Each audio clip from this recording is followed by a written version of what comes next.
Bonjour et bienvenue sur Apostat Islam, le podcast de tous les apostats, de toutes les personnes qui ont quitté l'islam. Deuxième partie de l'interview de Karim. Dans la première partie, Karim nous a décrit son enfance. C'était le dernier d'une fratrie de 5 enfants. Il a grandi dans l'islam, il était souvent frappé par tous ses frères et sœurs.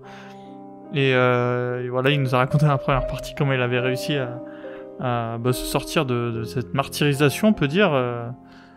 Et puis là, on va découvrir pourquoi il a quitté l'islam. Et vous allez voir, c'est des raisons très particulières. On va parler de l'islam malikite, par exemple. Et vous allez voir que Karim a lu beaucoup plus que la moyenne des musulmans. Donc je vous garantis que vous n'allez pas être déçus par cette interview et par les raisons qui ont fait qu'il a quitté l'islam. Allez, bonne interview à tous. C'est une bonne. Bon, alors maintenant, raconte-nous comment est-ce que ce Karim plein de verbes et de et avec quatre conversions à son actif s'est mis à douter sur l'islam. Certes, je connaissais beaucoup de hadiths. Certes, je connaissais du Coran, mais niveau fiqh, j'étais zéro. Je connaissais rien. Et pour cause, on ne l'apprend pas en France. On ne l'apprend pas. Alors, aux alentours, très récemment, en fait, du coup, j'ai apostasié il y a 1 an. En fait, je m'étais mis à lire un livre, rien à voir sur l'argent. C'est sur l'argent dette. Au final, en fait, tu apprends qu'au final, en soi, l'argent, même l'or, n'a pas de valeur. C'est juste, je résume vite, c'est une, comment on dit, une preuve de dette, une attestation de dette que tu donnes envers quelqu'un d'autre. Voilà, tu as fait un travail, il te dit, bah voilà. Et l'idée, en fait, ce qui est intéressant avec l'argent, c'est qu'à l'époque, en fait, c'était qu'on pouvait utiliser cette dette et se faire rembourser par n'importe qui. C'est ça ce qui est intéressant avec l'argent. En fait, c'est la création monétaire. Hein. Je lisais un bouquin là-dessus. Ça va, je t'ai perdu, t'es toujours là? Non, t'inquiète. Okay, j'attends de voir où tu veux nous emmener. Parce que l'islam n'a pas de problème avec l'argent en tant que tel. Ah si, elle a beaucoup de problèmes avec l'argent pour moi. Pour moi, hein, après. Elle a un problème avec les intérêts, mais l'argent. C'est dans l'univers islamique comme un élément, je veux dire, pas comme un problème. À quel moment l'argent est un problème en islam? Tu devrais voir un petit peu les conférences de Cheikh Imran Hossein. Tu vois, le cher un petit peu conspirationniste, je sais pas si ça te dit quelque chose. Il est assez connu sur la toile, voilà. Moi, j'étais un complotiste, donc je le connaissais bien. Il a toute une conférence là-dessus sur, pour lui, en fait, le fait, en fait, de donner une valeur à une chose qui n'en a pas, où l'islam n'a pas institué. En fait, l'islam a institué le dinar or et argent, mais pas le papier. Et en plus de ça, le papier, il y a un lien entre la monnaie papier et la dette avec intérêt de l'État. Donc, pour lui, c'est haram plus. Voilà. On va pas me rentrer dans les détails. Dans des détails. Okay. Voilà, ça va être trop lent, mais voilà, pour le coup, voilà. Du coup, comment je savais? Du coup, je suis désolé, hein, mais non, mais vas-y, t'inquiète. Je me suis posé une question comme ça après avoir lu ce livre. Je me suis dit, mais tiens, c'est bizarre, il y a un truc qui va pas dans cette histoire. Alors, ce que je vais te dire là, ça va faire un petit peu travailler tes méninges. C'est que, comme tu l'as dit, la riba est interdite. La riba, c'est quoi? C'est un prêt à intérêt. On est d'accord? Sauf que peu de gens savent que ce prêt à intérêt c'est pas obligé que ce soit de l'argent. Si je te donne, je sais pas moi, je te donne 2 meubles, je te prête 2 meubles, je te dis tu m'en rendras 3, bah c'est aussi de la riba en fait. D'accord. Donc ce n'est pas juste lié à l'argent. Et là, du coup, quand tu as dit ça, bah, il y a un gros problème. C'est que il y a plus de différence entre louer et acheter. Je m'explique. Je loue un appart. C'est quoi une location d'un appart? C'est je prête un appart et au bout d'un certain temps, la personne me le rend et j'ai récupéré quoi? Donc j'ai récupéré l'appart. Si c'était un crédit, voilà, c'est juste prêté. Si c'était juste un prêt, bah, j'aurais juste récupéré mon appart. Mais dans une location, je récupère l'appart plus les intérêts. D'accord. C'est-à-dire le loyer. En fait, ce que j'appelle les intérêts, c'est le loyer, quoi. Ce que je pensais à l'époque être des intérêts déguisés. Du coup, je ne voyais pas de différence entre la location et le prêt-intérêt. La location d'objets en échange d'intérêts en argent et le prêt-intérêt d'objets en échange d'argent et la location. pour moi, il n'y avait pas de différence sauf le nom que tu donnes à la transaction. Et d'ailleurs, et là, je commençais à débattre un petit peu sur des forums de religion. J'avais lancé un défi à la communauté musulmane auquel je faisais partie à ce moment-là. Ce défi, je l'avais appelé la riba de Schrödinger. Prouver au final que la location et le crédit à intérêt n'ont aucune différence, c'est que tu ramènes un musulman, tu l'assois et derrière une verre en plexiglas et tu lui dis, voilà, il y a une transaction devant toi, une personne qui prête un objet. Au bout d'un certain temps, l'autre personne lui rend et avec de l'argent. Et tu lui poses la question, est-ce que ce qui vient de se passer devant toi, est-ce que c'était haram ou halal? S'il dit c'était halal, il a raison. C'était de la location. Il a loué. Il dit, ah, c'est halal, il y a eu une location devant moi, c'est halal la location. Mais s'il dit, c'est haram, en fait, il y a eu un crédit à intérêt, il lui a prêté un truc, il lui a rendu de l'argent, bah, tu vas lui dire, bah quoi? Bah, il a raison aussi. Donc, en fait, tant que on se retrouve dans l'état de Schrödinger, tant qu'on n'a pas nommé la transaction, c'est halal, c'est ni halal ni haram, c'est halal et c'est haram à la fois. Et je trouvais ça absurde qu'une action, une même action avec les mêmes conséquences puisse être à la fois halal et haram jusqu'à ce qu'on la nomme. Donc j'avais lancé un petit défi, c'était un petit peu drôle quoi. J'avais lancé un petit défi, voilà, un petit peu. Mais à ce moment-là, t'étais encore musulman. Oui, j'étais musulman. Et moi, à cette époque, je pensais tout simplement, je pensais que la location c'était de la riba déguisée. Et concrètement, je pense que tu le sais aussi, c'est que la communauté musulmane s'appauvrit en étant locataire et en se refusant la propriété. Et d'ailleurs, Hassan el-Qusseim, il est mal connu justement pour avoir autorisé pour ces raisons le crédit à intérêt, et il s'est fait un petit peu clasher par des tas de gens parce qu'il a dit, voilà, par nécessité, si tous les millions d'arabos musulmans, marocains, etc., qui étaient venus ici, ils avaient acheté des maisons ici, bah aujourd'hui, il parlait à un gars, il dit, bah, t'aurais pas une mosquée avec un tuyau qui fuit sur ta tête, parce qu'ils auraient eu des biens qui auraient gagné en valeur. Et donc, moi, en tant que musulman, je n'arrivais pas à comprendre comment ça se fait que le Coran dit explicitement qu'il nous empêche de faire la riba parce que c'est une arnaque. Comment ça se fait qu'en suivant les préceptes d'Allah, je me retrouve à m'appauvrir encore plus? Et si je fais un truc haram, je m'appauvris moins, alors que Dieu me dit qu'il veut m'éviter ça pour m'éviter de me faire arnaquer. C'était illogique. Et d'ailleurs, je pense que Hassan el-Qusseim aussi, il arrive à la même conclusion que moi. C'est pour ça qu'au final, il se dit que finalement, cet interdit, c'est pas trop ça, c'est compliqué, tu vois. Il remet en cause cet interdit de manière très naturelle. C'est pas logique. De toute façon, à l'instinct, tu le sens qu'il vaut mieux être propriétaire que locataire. Tous les gens les plus riches en France, tous les CSP+, ils sont propriétaires. Je veux dire. Bien sûr. Tous ceux qui ont le choix sont propriétaires. Exactement. Enfin, tu sens bien qu'il y a une corrélation entre la pauvreté et le fait d'être locataire, et l'inverse aussi. Donc, déjà à l'instinct, ça devrait te dire, mince, être locataire, c'est peut-être pas une si bonne affaire que ça. Enfin bref. Mais c'est pas logique parce que les musulmans aujourd'hui, ils refusent. Même ceux qui en ont les moyens, ils refusent de prendre crédit au motif que c'est de la riba. Mais si tu regardes le motif où Dieu parle de riba, il te dit c'est pour éviter de te faire arnaquer. Mais c'est bizarre, j'évite de faire arnaquer, je me fais arnaquer encore plus. Je paye toute ma vie, à la fin j'ai rien. Donc c'est pas logique. Donc pour moi, il y avait un problème, et la solution du problème, c'était qu'en fait la location c'est de la riba déguisée. C'était ça mon cheminement. T'avais été bon, ceci dit, sur ton intuition. Ouais, et du coup, bah après j'ai fait des recherches. Alors j'ai fait des recherches intensives. Le problème c'est que malheureusement, je sais lire et écrire l'arabe, mais malheureusement je parle pas arabe. Donc j'ai quand même fait des recherches. Heureusement qu'avec l'internet anglais, notamment le site Suna.com, je pense que toute personne qui a fait un petit peu des débats et tout là-dessus connaît ce site. C'est la plus grande base de données de hadith. J'ai eu plein de hadiths. Et donc, mon but, c'était de prouver qu'en fait, le prophète, finalement, il avait interdit la location. Et finalement, je l'avais trouvé, en fait, curieusement. Et j'ai trouvé un hadith où le prophète interdit, en fait, la location des terres.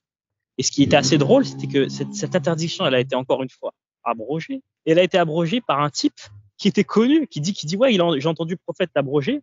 Et cette personne-là, en fait, elle était connue pour avoir beaucoup de terres. Ouais, c'est trop drôle, là. Quelle coïncidence. Mais ça, tu l'avais pas vu dans le même hadith. Tu l'as vu ensuite par rapport à d'autres recherches, on est d'accord. Ouais, en fait, il y avait deux hadiths. Il y avait un hadith où c'était interdit et le hadith où ça a été abrogé. Et la personne qui rapporte ce hadith, elle était connue pour avoir de nombreuses terres. Et donc, elle a été frappée de plein fouet au niveau de ses ressources financières par cette interdiction de mettre à louer. Donc, pour moi, c'était évident que c'était un dévoiement, quoi. Et je me suis mis à amplifier mes recherches. Du coup, pour la première fois de ma vie, j'ai ouvert un livre de fiqh. Donc, le fiqh, comme je l'ai dit, tout le monde connaît le Coran, les hadiths, etc. Même les gens qui débattent, Mais au final, il y a très, très, très, très, très peu de gens qui ont ouvert un jour un livre de fiqh. Et ça, alors là, il y a C'est beaucoup de choses. pointu. On rappelle que le fiqh, c'est l'interprétation des règles de la charia. Ouais, c'est leur application, c'est littéralement le code Ouais. civil des musulmans en fait, hein, parce qu'à l'époque, il n'y avait pas de différence entre le monde religieux et le monde et l'État, et donc c'était le code civil, c'était les règles qui étaient en bout de course. Le Coran, c'est le produit brut, ensuite il y a les hadiths qui retapent un peu, et le produit ultime, raffiné, voilà, chocolaté, bien comme il faut, emballé, c'est le fiqh, ce qui est appliqué au final. Donc, et ça, c'est super intéressant, même en tant qu'ex-musulman qui débat avec ou qui veut débattre avec des musulmans, c'est que là, les apologistes, il n'y a pas de zigzag. C'est qu'un apologiste, tu lui sors un hadith, il y a plein de techniques pour soit sortir un autre hadith qui est soit remettre en cause l'authenticité, etc. Mais il y a plein de tactiques pour minimiser en fait ce que tu vas critiquer. Mais par contre, pour le fiqh, là, on te parle d'une application cash. C'est en termes crus, c'est clair, c'est net, c'est ce qui a été appliqué. Au final, on peut se poser la question, au final, qu'est-ce que l'islam? C'est vrai, parce que imagine, je vais dire, ouais, moi je pense que l'islam c'est pas ça. Le problème, c'est que les gens ils sont pas d'accord au final. Ouais, non, moi je pense que. Je te donne un exemple. Un exemple concret, tu vas voir, c'est la subtilité. Et au final, le fiqh résout tous les problèmes. C'est que toi, je te demande, hein, je connais pas tes connaissances. Hein, je te dis, est-ce que le mariage forcé est obligatoire? Est-ce que le mariage forcé est autorisé en islam? Tu me réponds quoi? Un musulman te dirait non. Ouais, ouais, mais même toi, selon tes connaissances, Moi, tu veux que je te réponde de ce que je pense? Ok. ouais, non, ce que tu sais, ce que tu sais. Ah, ce que je sais. Bah, moi, le mariage forcé. Moi, je sais qu'en islam, la femme peut dire non, et dans ce cas-là, on n'a pas à la marier si elle le dit clairement, Ah, ou si elle ne dit rien, si elle dit ni oui ni non, c'est considéré comme oui. Et c'est, je pense. Et ouais, ouais. donc, et du coup, la Oui, oui. conclusion, c'est qu'il n'y a pas de mariage forcé en islam. Voilà, voilà, c'est ça l'idée. Bah, c'est pas vrai. C'est pas vrai. Aïe, aïe, aïe, t'es C'est bon, un toi. mensonge. Vas-y, dis-moi. T'as dit quoi? J'ai pas entendu. Non, non, mais vas-y, c'est bien. Non, parce que je pensais Bah, vraiment ça. Donc, vas-y. J'attends plus ben, c'est- que tu m'éblouisses encore une fois. ah, merci, là, Ah non, mais j'aime me tromper. Hein. Ça veut dire que, bah, justement, je suis meilleur que je ne l'étais hier et oui, oui, bien j'espère sûr, être meilleur demain, et etc. Ouais. on en Vas-y. apprend tous les jours. C'est Alors, ça. c'est pas vrai parce que, plutôt, c'est pas la vérité complète. Si tu dis le mariage forcé, il est interdit en islam, c'est un mensonge. Parce qu'il existe plein de situations où le mariage forcé est halal. Alors, les situations sont très précises, en fait. C'est que, avant la puberté, le mariage forcé est halal. Voilà. En fait, tu as tout un tas de hadiths et d'exemples où tu peux, en fait, un père a le droit de marier sa fille même si elle le refuse. Ça, c'est Ouais, dans le... je Alors sais. tu vas dire, ouais, mais le fiqh, je sais pas, je vais faire mon musulman de basique, un peu Ouais, non, ignorant. vas-y, Ouais, ouais. mais le fiqh, tu sais n'importe quoi, ils ont dévoyé la religion parce que beaucoup, moi y compris, beaucoup de musulmans remettent tirent à boulet rouge sur les madhabs et sur les gens qui ont fait l'application. Justement parce que, comme ce que je te disais avant, l'application, il y a pas de zigzag, tu vois. C'est dur, ça fait mal. Et du coup, beaucoup de musulmans ignorants vont dire non, mais tu sais, ils ont dévoyé la religion, c'était pas la vraie religion parce que moi je connais tel hadith. Et tous les hadiths qui vont te répéter, c'est que des hadiths amélioratifs. Et moi, je pensais aussi sincèrement que les madhab, etc., c'était des gens qui ont dévoyé la religion, qu'au final, l'islam, c'était doux, c'était le bien, la justice, et que les madhab, ils ont travesti la religion. Et en étudiant les textes, je me suis rendu compte de l'inverse. Je me suis rendu compte que non seulement les madhab, ils étaient honnêtes là où je l'étais pas, parce que eux, quand ils ont des textes, c'est là aussi, c'est je me suis rendu compte qu'en fait, j'avais une méthodologie qui était défaillante. J'ai appris ce que c'était que la méthodologie dans l'authentification des hadiths. Et là, je fais une dernière parenthèse, c'est que Shafi'i, quand il veut authentifier un hadith, il a mis les bases en fait de l'authentification. Il déclare que pour authentifier un hadith, il ne regarde jamais le contenu. Il regarde uniquement les chaînes de transmission. Pourquoi? Mhm. Parce que beaucoup de gens musulmans ignorants, ils vont rejeter des hadiths par rapport à leur contenu. Ça, c'est pas l'islam. Ils vont te dire, non, ça, c'est pas mon prophète. Ça, c'est trop sale. C'est forcément un mensonge. Mhm. Et Shafi'i, il regarde que la chaîne de transmission. Et l'idée derrière cela, c'est de ne pas créer ta propre religion. Parce que quand tu étudies les hadiths, tu essaies justement de définir ce que c'est que la religion. Donc, tu peux pas rejeter un hadith à cause de de l'idée que tu te fais de la religion, alors que tu es justement en train de définir ce que c'est que la religion. avec quel matériel on va bosser. Et donc, pour éviter de mettre tes envies et de travestir les enseignements du prophète, eh ben, les sciences du hadith, ils s'interdisent de juger le matn, c'est-à-dire le texte, ils jugent juste l'isnad, c'est-à-dire la chaîne de transmission. Et donc, pour en revenir à notre mariage forcé, Aïcha, elle raconte, il y a deux choses, c'est que il y a des petites divergences sur le mariage forcé, mais dans l'ensemble, d'ailleurs, je pourrais t'envoyer le lien sur ceux qui veulent chercher, vous tapez mariage forcé, doctrine malikite. C'est un site proche de la mosquée de Paris qui est très sérieux. Et vous verrez qu'effectivement, avant la puberté, le mariage forcé pour les malikites a été autorisé. Et il y a pire que ça, le mariage forcé il a été autorisé, mais il y a même la possibilité de marier ton enfant. Donc c'est dans certains cas, c'est que avant la puberté et que le père ou le grand-père si le père meurt. Tu peux même marier ton enfant sans le lui dire. Par exemple, je sais pas, ta petite fille s'appelle au hasard Aïcha, et tu lui dis Aïcha, hier, au hasard. Voilà, au hasard. Aïcha, je t'ai marié. Ah bon? Quand ça? La semaine dernière. Et du coup, tu es officiellement marié. J'ai même pas à te poser la question, là, tu es officiellement marié. C'est-à-dire que là, ton mari, il a des droits aujourd'hui. Okay. Là, on parle vraiment d'une fillette, une fille qui n'est pas pubère. Hein. Prépubère, voilà, prépubère. Donc là, c'était l'exception en fait à la règle. Voilà, mais donc du coup, mais dire, c'est pas l'exception, c'est la règle. Oui, voilà, c'est une exception qui fait que le mariage forcé existe en islam. J'étais pas en train de sous-estimer. Ok. Voilà, non, mais pour une fille pubère, mon explication était juste.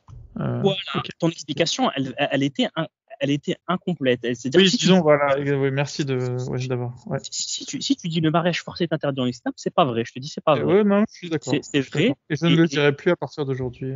Voilà, merci. Je te conseille de regarder, si tu veux vérifier. Donc, ceux que ça intéresse, s'ils veulent la référence, vous allez sur Doctrine Malikite, vous tapez mariage forcé, islam. Le fiqh, c'est ça l'avantage. C'est que le fiqh, eux, contrairement au mec qui va juste regarder le hadith qui interdit mariage forcé, il va ignorer le hadith, par exemple, où Aïcha, elle dit que le jour où elle a été mariée, elle était même pas au courant qu'elle mariait. Elle faisait de la balançoire. Oui, on connaît tous ce hadith. On lui mettait des robes, elle comprenait même pas qu'elle allait se marier. Et donc, qui est le plus honnête? Est-ce que c'est le mec qui va te dire, ou d'autres compagnons qui ont fait ça? Est-ce que c'est le mec qui va dire le mariage forcé est interdit parce que le prophète interdit? Ou les madhab qui prennent en compte ces situations et qui réfléchissent et qui en découlent une règle, ils disent, finalement, en fait, il y a un avant la puberté, après la puberté, et c'est même logique. Parce que comment tu peux, dans l'islam, il y a un consentement, et le consentement et la responsabilité, elle apparaît à partir de quoi? À partir de la puberté. Comment on peut écouter quelle valeur a la volonté d'une petite fille de dire oui ou non à un mariage, alors qu'elle n'est même pas pubère, alors que devant Dieu, elle n'est pas responsable. Donc son père, il est plus légitime qu'elle pour la marier, il a plus de légitimité, il sait mieux ce qui est pour elle, surtout que c'est son gardien dans l'islam, et donc c'est logique. Donc au final, d'un côté, tu as les madhab qui sont logiques et honnêtes, de l'autre côté, tu as le mec qui va tout rejeter, tout ce qui ne l'intéresse pas. C'est pour ça que je dis que au final, ma découverte des madhab et du fiqh m'a permis d'apprendre ce que c'est que la méthodologie, et m'a permis de me rendre compte qu'à l'inverse de ce que je pensais et de ce que pensent beaucoup de musulmans, les madhab sont non seulement honnêtes, c'était moi qui étais malhonnête, c'est pas vrai, ils ont jamais travesti la religion, surtout que c'est eux qui ont commencé un petit peu, ils avaient les textes, c'est eux qui ont un petit peu défini la religion, ils l'ont pas travesti, ils ont pris les textes. C'est quoi un madhab? Excuse-moi, depuis tout à l'heure, je t'entends le dire et j'aurais dû te le demander. C'est une école de jurisprudence, en fait. Il en existait des dizaines. En fait, il existe pour définir ce que c'est que l'islam, ou plutôt son application, tu as différentes règles, en fait, différentes priorités. Par exemple, je te donne un exemple. Si je te dis, un verset du Coran il dit ça, même si en principe, ça n'arrive jamais. En principe, les hadiths sont au-dessus. T'es toujours là? Je m'avais entendu. Oui, je t'écoute. En principe, les hadiths du prophète. Si le prophète il dit quelque chose, c'est supérieur à ce que dirait un compagnon. Et ce que dirait un compagnon, c'est supérieur à l'avis d'un suiveur du suiveur, tu vois, ainsi de suite. Donc il y a des hiérarchies et entre les écoles de pensée, entre les madhab en fait, et il n'y a pas tout à fait la même méthodologie. Il y a des petites variations. La variation la plus connue, je connais pas tous les détails, mais en l'occurrence, vu il y a pas mal de Maghrébins ici, les Malikites, ils viennent donc du tout premier madhab en fait, qui vient de l'imam Malik, et sa particularité, contrairement aux autres madhab, c'est de prendre comme source de l'islam la pratique des gens de Médine. Alors, ça peut paraître flou un peu ce que je viens de dire là. C'est qu'en gros, en fait, Malik, il a vécu, je crois, 2 siècles après le prophète. Et sachant qu'il y a des tas de hadiths qui disent qu'en fait, les premières générations des musulmans seront protégés de l'innovation. Et voilà, l'islam est né, le prophète et les compagnons, ils ont vécu à Médine. Et Malik, il a vécu une bonne partie de sa vie. Et donc, il dit, la pratique, du coup, il part du principe que la pratique habituelle des gens de Médine, elle sert de preuve en soi. Pas besoin de hadith, c'est dans des situations imaginant que t'as pas de hadith, etc. La pratique des gens de Médine, c'est quelque chose dans la balance. Parce que si on fait comme ça à Médine, dans la ville du prophète, à peine quelques générations après le prophète, ça a son poids. Voilà, c'est un exemple l'une des choses qui différencie le plus l'école malikite des autres écoles. Et donc il y a eu différentes écoles au cours de l'histoire de l'islam. Elles sont principalement liées, leur diffusion est principalement liée au pouvoir politique. Tu le sais, voilà, le pouvoir politique et religieux, ils vont souvent de pair. En l'occurrence, aujourd'hui, on retrouve 4 principaux madhabs, 4 principales écoles de pensée, 4 façons de faire pour interpréter les lois et déterminer leur application. Et chose incroyable dans mes découvertes, c'était un peu plus loin que l'honnêteté. C'est que je me suis rendu compte que parfois, les madhabs, s'ils étaient malhonnêtes, c'était au contraire parce qu'ils étaient choqués de la violence de l'islam et ils arrondissaient les bords. 2 exemples concrets, chef, et même que vous pouvez trouver aussi dans les tafsirs du fameux verset Wadribuhunna, frappez-les, c'est 4.34. Donc, si tu lis aujourd'hui, souvent tu vas lire d'abord conseillez-les, ensuite éloignez-vous d'elles dans le lit, et enfin, en dernier recours, frappez-les. Voilà, tu vas lire souvent ça, et c'est les traductions. Ça, en fait, alors qu'en vérité, dans le texte en lui-même, il n'y a pas cet enchaînement. On te dit alors, faites ci, faites ça, il n'y a pas de ensuite. Tu vois, c'est et. Donc, c'est juste une liste de choses que tu peux faire. Si tu veux qu'on frappe tout de suite. C'est halal, hein. Tu peux frapper tout de suite. Tu n'es pas obligé de suivre les étapes. Mais c'est qui a dit ça, en fait? C'est l'Imadhab. Et c'est, en l'occurrence, encore une fois, Shafi'i. Il le dit lui-même. Il dit Dieu n'impose pas les étapes, mais c'est mieux de suivre les étapes. Donc, en fait, il a voulu même que, par son esprit de réflexion, il se délie des commandements divins pour adoucir au final ce verset dérangeant. On a parlé de la pédophilie. Shafi'i, quand il parle de ce qu'on appelle l'option de puberté. Alors l'option de puberté, c'est le droit, vu qu'une femme en fait, elle n'a pas une jeune fille, elle peut être mariée de manière forcée parce qu'on lui dit t'as pas ton consentement, tu n'es pas responsable. Or, elle devient responsable lorsqu'elle a ses premières règles. Et au moment où elle a ses premières règles, elle devient responsable et on lui offre le droit de choisir quant à son mariage. C'est l'option de puberté, c'est-à-dire qu'elle a le droit de divorcer au moment où elle a ses règles.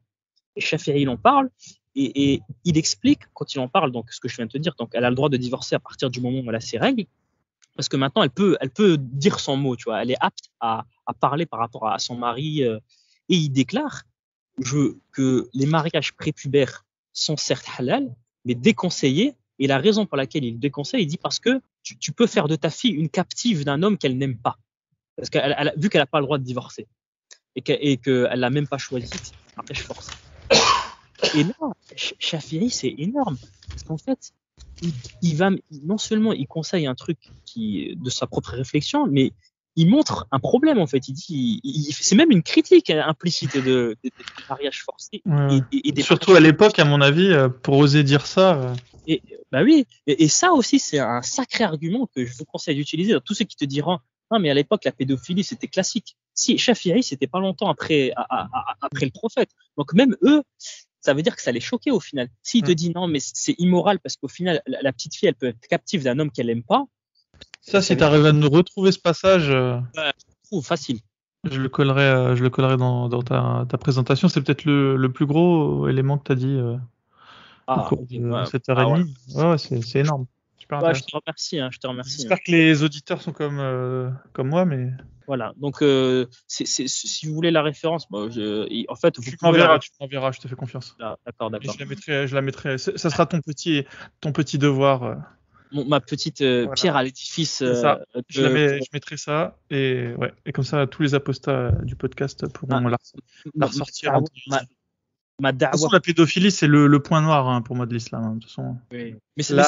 Là, on les attaque. Là, c'est vraiment le truc où ils se défendent très très mal les musulmans, puisque Ouais, c'est ouais, indéfendable. Qu'est-ce que tu veux que je te dise? c'est chaud, c'est chaud. D'ailleurs, il faut pas trop. Beaucoup des apologistes, enfin des critiques, etc. Ils attaquent au niveau d'Aïcha. Il faut aller direct sur le Coran, parce que tu as un verset, je pense que tu le connais, c'est le verset avec Oui, les c'est vrai. citations. Voilà, il Vas-y, faut. je te laisse le développer.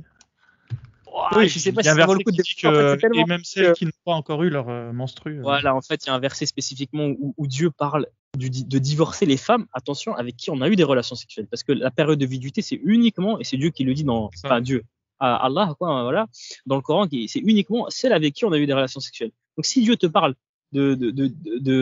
d'appliquer un délai de viduité avec des filles qui n'ont pas eu leurs règles, bah, avec qui tu as eu des relations sexuelles, bah, c'est que sans jamais dire que c'est haram ou quoi que ce soit, c'est que la pédophilie est tout à fait halal. Et donc, à tous les niveaux, la pédophilie, on peut l'analyser Coran, Hadith, fiqh, c'est halal, halal, halal. Il n'y a aucune ambiguïté. Ouais. Et donc, bah, là, ce que je trouve ça, du coup, ce que j'ai découvert, c'est que si les madhab, ils ont fait quelque chose, c'est au contraire d'adoucir la violence de l'islam. Ils ont imposé un ordre avant de frapper, alors qu'eux-mêmes, ils avouent que cet ordre n'est pas divin, il n'est même pas dans les hadiths. On t'impose, on te dit juste, c'est mieux comme ça, frère, c'est mieux, c'est mieux. C'est-à-dire que même eux, ils ont été choqués par ça, même eux, alors qu'ils étaient au Moyen-Âge, dans des pays, dans des conditions difficiles, même eux, ils ont été choqués par la pédophilie. Ils ont trouvé que ça se fait pas, que c'est badant, tu vois, une petite fille, le chef te dit, une petite fille, elle peut être captive, c'est mieux que tu le fais pas. Et il allait loin, pourtant c'est un grand classique, tu vois, c'est quelqu'un qui est honnête. Il prend les textes, il sait ce que c'est ça l'islam. Si l'islam te dit à droite, il va à droite. Mais malgré tout, même lui, il a adouci les bords. Donc, du coup, c'était ma grande découverte. C'était que le fiqh était honnête, et quand il était malhonnête, c'était plutôt pour adoucir les bords d'un islam visiblement trop violent et trop belliqueux et qui choquait même les Arabes du Moyen-Âge. Et donc, en l'occurrence, d'ailleurs, le fiqh était plus honnête et adoucissait les bords. Donc, pour moi, c'était le grand choc. Même Daesh, là, tiens, t'as parlé de Daesh un petit peu avec le deuxième podcast avec Mehdi. Oui. Et ben, il y a une chose assez drôle à dire. Même, je vais te révéler une chose, et à tous les ex-musulmans qui écoutent, une petite chose assez drôle, Daesh, qui se revendique quand même de la branche, on applique l'islam dur, La plus rigoriste, on va dire. Et ben, je te dis que même, je vais te dire un scoop, pour le coup, ça va être le second peut-être, même eux, ils ont été choqués de la violence de l'islam et il y a un truc qu'ils n'ont pas osé appliquer. Alors, qu'est-ce qu'ils n'ont pas osé appliquer? Tu sais que Daesh, ils appliquent l'esclavage sexuel. On est d'accord? Ouais. Qu'est-ce qu'ils n'ont pas osé appliquer dans l'islam? L'esclavage Là, on sexuel. parle, je sais pas, de se marier avec des enfants prépubères, non? Non, ils le disent ouvertement. Ça, y a pas de souci. Hein, putain, un truc pire que ça. Oui. En fait, pour un musulman. Moi, sur mon échelon de valeur, c'est ça le pire. Hein, donc, Non, mais c'est impossible à deviner. Je vais te dire. Oui, je vais te dire quoi. Bah, il y a pire en fait pour un musulman. Qu'est-ce qui est pire pour un musulman? Vas-y, je te laisse une deuxième tentative. Ouais, pour un musulman. Il y a l'apostasie, mais je pense pas que ça les dérange. C'est impossible à deviner. Autant que je te dise. Vas-y, donne la réponse. Alors en fait, si je peux vite fait te poser une question. Daesh, c'est qui met en esclavage Daesh? Ils mettent en esclavage les yézidis en général. Voilà. Alors, je vais te révéler un truc, c'est qu'au niveau des madhab, c'est totalement l'inverse. C'est qu'en fait, tu peux mettre en esclavage des gens du livre. D'accord. Et il y a divergence et beaucoup de madhab, en fait, ils interdisent de copuler, de violer, on va dire, violer les captifs de guerre. Non, t'as le droit de violer, mais des polythéistes. C'est-à-dire, les polythéistes, tu n'as pas le droit. En vérité, tu as le droit de le faire qu'avec les gens du livre et les musulmanes. Eh oui. Ah ouais. Daesh n'a pas appliqué. Tu as le droit d'avoir une esclave sexuelle musulmane. D'ailleurs, c'est pas vrai. Ah, ça, je savais pas. Si, ça, c'est le scoop. Et Daesh, ça a choqué Daesh, ils n'ont pas appliqué ça. Du moins, pas officiellement dans leur texte. Parce qu'en théorie, il y en avait plein des musulmanes autour d'eux. Donc. Et je vais te donner la preuve. Alors, la première preuve, à toute personne qui y croit pas, qui va me dire non, mais il raconte des conneries. Ouais, parce que là, pour l'instant, je dis que tu racontes des conneries. Donc vas-y. Voilà, tant mieux.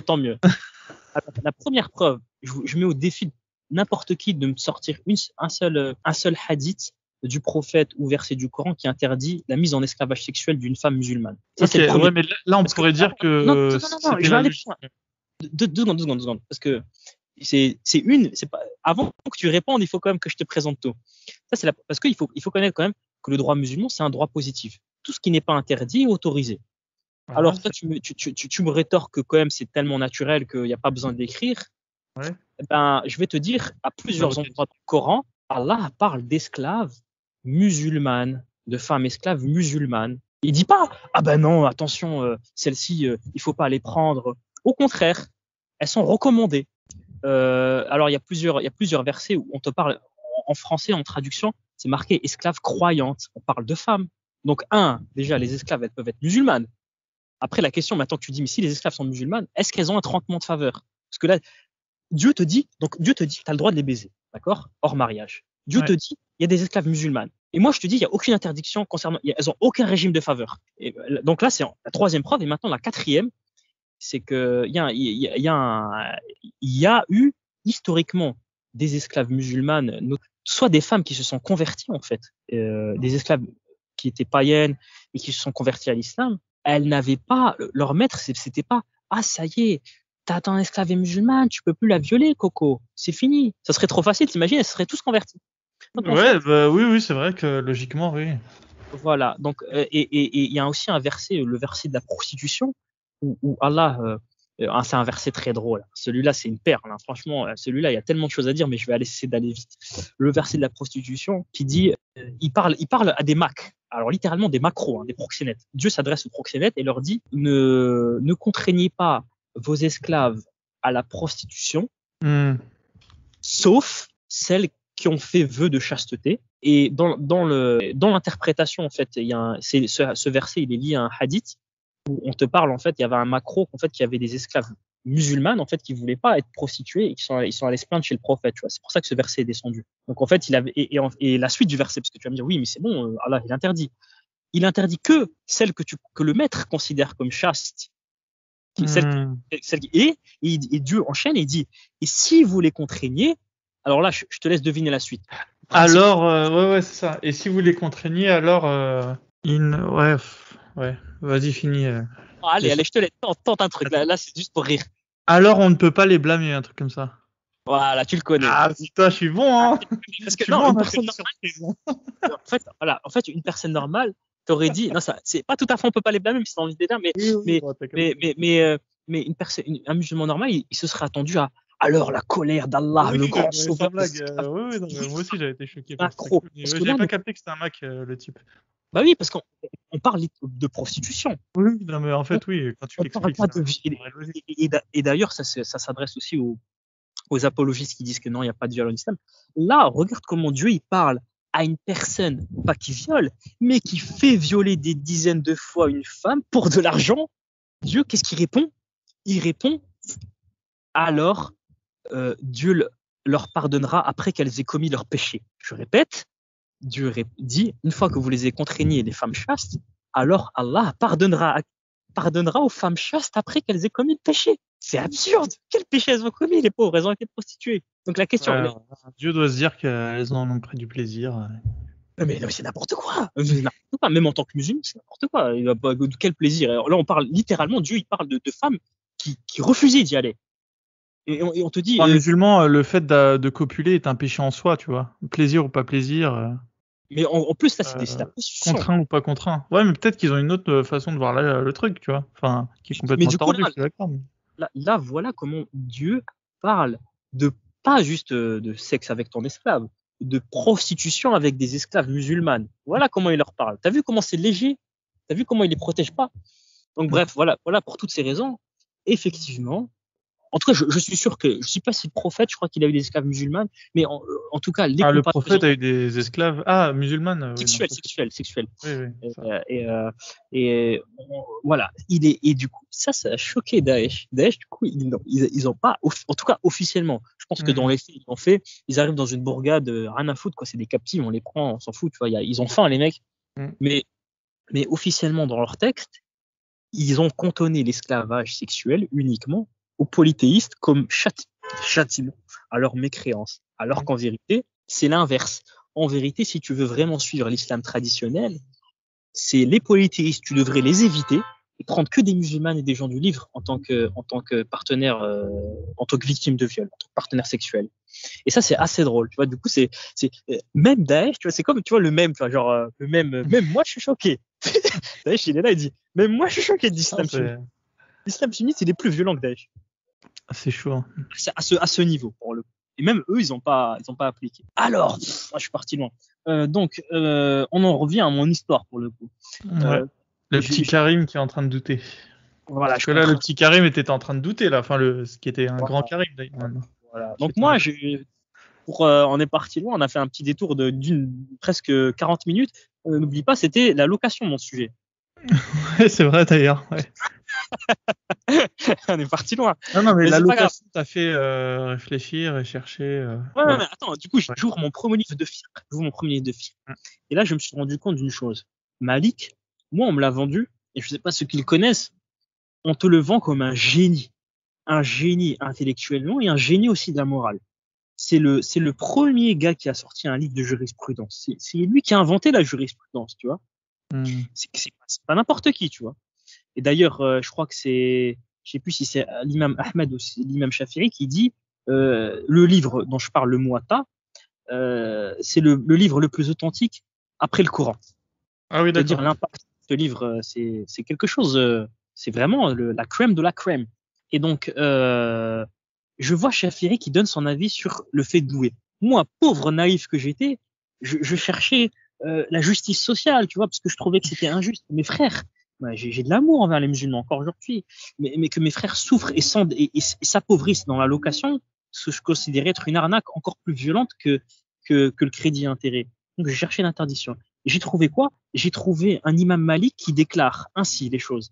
Il dit que, bon, pour lui, donc la location des terres est halal, et il dit il y a différentes manières de payer.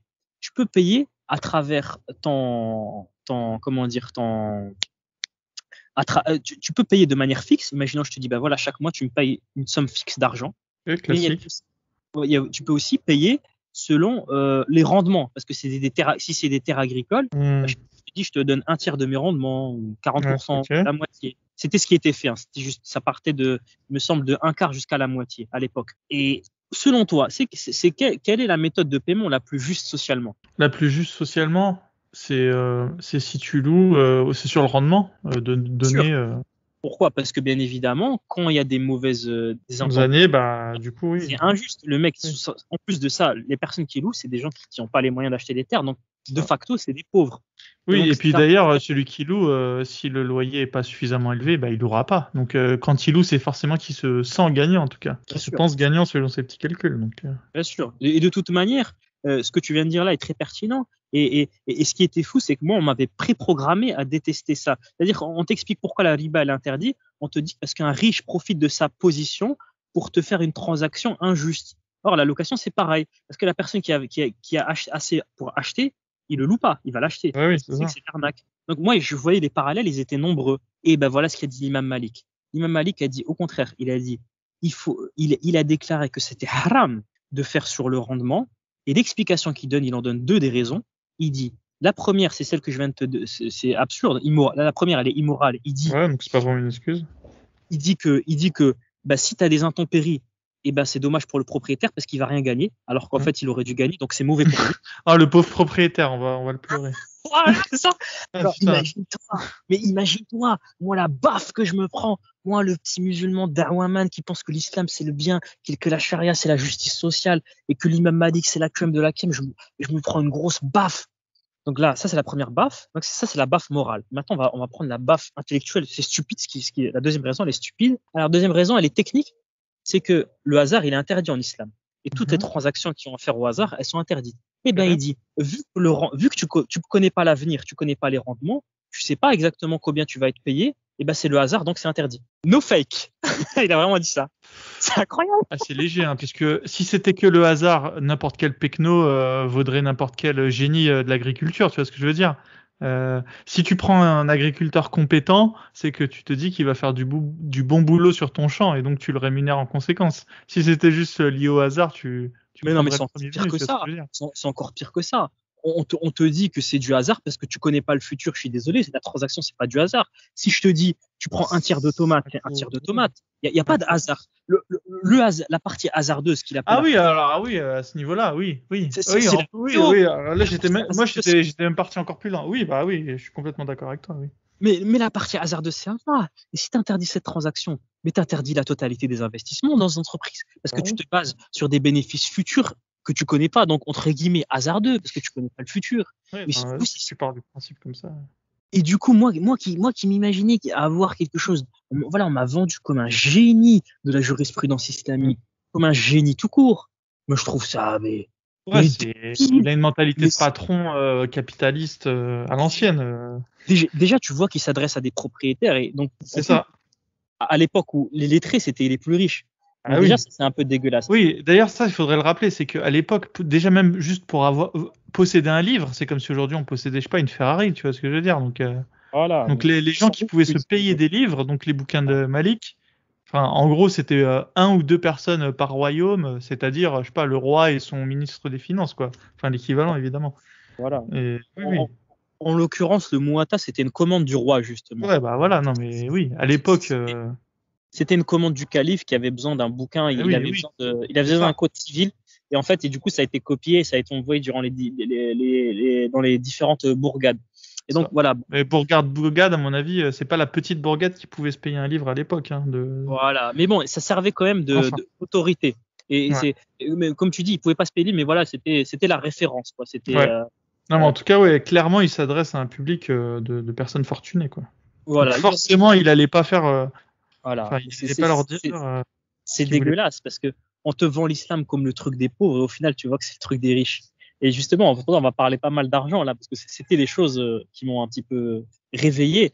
C'est que juste, si le temps le permet, hein, alors je sais pas trop, un deuxième exemple qui montre du même genre, voire pire, que Malik est bête et méchant, c'est que Malik, il t'explique quand tu fais un meurtre, en islam, il y a la loi du talion, donc le meurtrier est abattu. Ça, tout le monde le connaît. Par contre, ce qui n'est pas connu, c'est que si toi tu butes un esclave, et ben là, on t'applique pas le talion sur toi. Tu dois juste payer la marchandise que tu as détruite. Tu dois juste payer au maître. Même si l'esclave est musulman. Ouais. Okay. Alors il y a tous les madhabs sont d'accord là-dessus, sauf le madhab hanafite qui n'est pas d'accord, qui considère que même pour un esclave musulman, tu dois être buté. Il y a que un seul des 4 madhabs. Au moins eux, ils sont logiques. J'arrive à voir la logique. Ouais. Et d'ailleurs, il se base sur un hadith, et c'est là que je te montre, tu peux assez jouer tu peux jouer pas mal avec les hadiths. Il se base sur un hadith très clair qui dit celui qui tue son esclave, on le tue, celui qui le blesse, on le blesse. Sous-entendu injustement, hein, précise, parce que tu as le droit de le buter. Il y a aussi un autre hadith que je connais qui est que il n'y a que 3 raisons pour lesquelles on peut faire verser le sang d'un musulman. C'est celui qui a tué un autre musulman, celui qui a quitté l'islam et celui qui associe le nom de Dieu. Oui. Voilà. Mais attention, là, tu vois, là, il y a déjà une subtilité. Là, tu es en train de parler de ce qui est halal et pas halal. Moi, je suis en train de te parler de quel cas on fait le talion. C'est-à-dire que le mec qui assassine un esclave, c'est haram, mais on n'applique pas le talion sur lui. Comme tout à l'heure, je t'ai parlé du père qui tue son fils, c'est haram, c'est mauvais, mais on n'applique pas le talion. Ouais, non, mais ok. Non, de toute façon, les hadiths, il y a toujours un contre-hadith. Voilà. Le mien était simpliste, bizarrement. C'est assez drôle de voir comment ils ont certains qui ont interprété ce hadith de celui qui tue on le tue. Qu'est-ce qu'ils ont dit? Alors j'ai lu ça juste hier, c'était Ibn Qudama qui est dans un livre qui est d'ailleurs il faut que je le retrouve le livre parce que j'ai lu quelques extraits, je trouvais ça intéressant. C'est son livre, c'est le traité des contradictions entre les hadiths et le Coran. Et donc, en fait, il explique en fait les contradictions que tu peux avoir entre le fiqh et un hadith. Tu peux dire, c'est bizarre. En l'occurrence, là-dessus, il explique que ce hadith ne prouve pas qu'on doit appliquer le talion parce que le prophète a juste dit ça pour faire peur au maître et que lui n'a jamais tué un maître parce qu'il a buté son esclave. Et que ça ne touche pas à la règle. Voilà. Parce qu'en fait, il existe d'autres hadiths où le prophète dit on n'applique pas le talion pour un esclave, tu vois. Donc, pour mettre les deux d'accord, il dit, celui où il dit, il faut buter, c'est juste une menace pour faire peur. Il dit pas qu'il a buté, donc c'est juste une menace pour faire peur. Tu vois. Donc, c'est toute une, entre guillemets, science de mettre d'accord avec les hadiths avec autant de mauvaise foi que tu peux s'il le faut. Et donc, le deuxième exemple, il est là. Et la justification qui est donnée par Malik, pour le coup, c'est un verset coranique qui dit on vous a imposé le talion, un homme pour un homme, une femme pour une femme, un esclave pour un esclave. Malik se sert de ce hadith en disant vous avez vu, un esclave pour un esclave. Donc, un homme libre pour un homme libre, une femme libre pour une femme libre, un esclave pour un esclave. En vérité, c'est marqué homme-homme. Tu vois, homme-homme, femme-femme, esclave pour esclave. Mais si, imaginons, hein, là, je te repose une question, tu vois, on essaie d'être, je fais un peu un côté pédagogique. Si cette règle, elle est vraie d'après ce verset, si d'après ce verset, l'interprétation, c'est que on tue pas un esclave pour un homme libre, parce que le Coran a dit homme pour homme, femme pour femme, esclave pour esclave. Tu me dirais logiquement que entre l'homme et la femme, est-ce qu'il y a le talion d'après ce verset, d'après cette interprétation? Bah non, dans ce cas-là.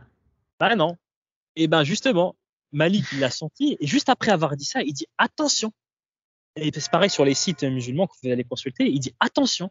Par contre, entre l'homme et la femme, il y a bien talion, parce que dans un autre verset, Dieu dit une vie pour une vie. Ah ouais, il est malin lui. C'est stupide. Par contre, une vie pour une vie, ça valait pas pour l'esclave. Mais oui, mais c'est stupide. Ok, ouais, il est de mauvaise foi. Hein.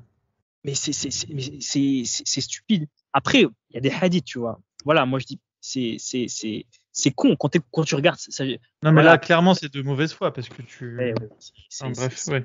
C'est bête et méchant.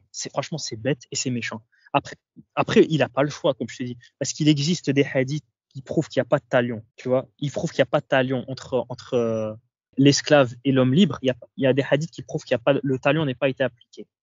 Lui il le prend en compte, tu vois. Il le prend en compte et aussi il se sert de ce verset et il dit ce verset, c'est la preuve. Et c'est comme ça qu'il a interprété. Si vous regardez cette interprétation, ce verset, c'est le verset qui est utilisé pour dire qu'il n'y a pas de talion entre l'homme libre et l'esclave.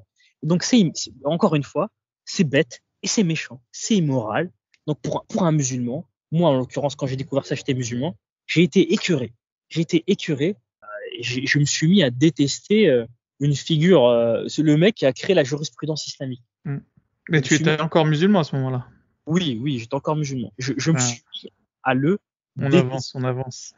On avance. Alors, voilà, je suis désolé, hein, c'est lent. Non, mais vas-y, on apprend à te découvrir. Alors maintenant, on passe. Voilà, et d'ailleurs, au fur et à mesure de tes anecdotes.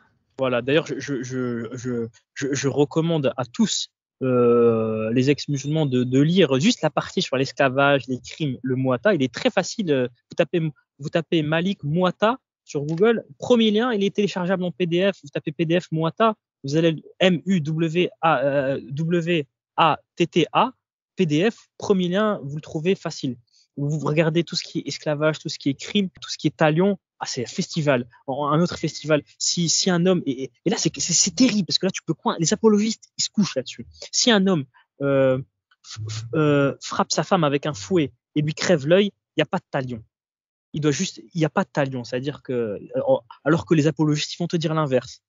Ils vont te dire attention, hein, si ok tu dois taper sa femme, c'est dans un cadre précis, et si tu la blesses, il y a le talion. C'est pas vrai. Tu lui dis et alors l'imam Malik, tu le respectes? Bien sûr, l'imam Malik, il se prosterne, tu vois, c'est des Maghrébins. L'imam Malik, c'est leur boss. Et tu dis l'imam Malik, il a dit ça. Est-ce que tu vas remettre en cause ce qu'il a dit l'imam Malik? Oh, ça y est, il n'y a plus rien, il n'y a plus personne. Là, je peux te dire que les apologistes, ils se cachent. Ils te répondront pas. Là, tu fais une vidéo là-dessus, ils te répondront pas. Parce que c'est pour ça que je dis que c'est intéressant le fiqh d'attaquer l'islam côté fiqh, parce que le musulman il a deux choix. Soit il te dit bah c'est vrai j'ai pas le choix, tu vois. Soit il rejette ses maîtres. En fait, et c'est bien parce qu'au final tu le fais déjà prendre conscience que ça va pas. Ouais, c'est déjà un pas dans le. C'est un pas énorme.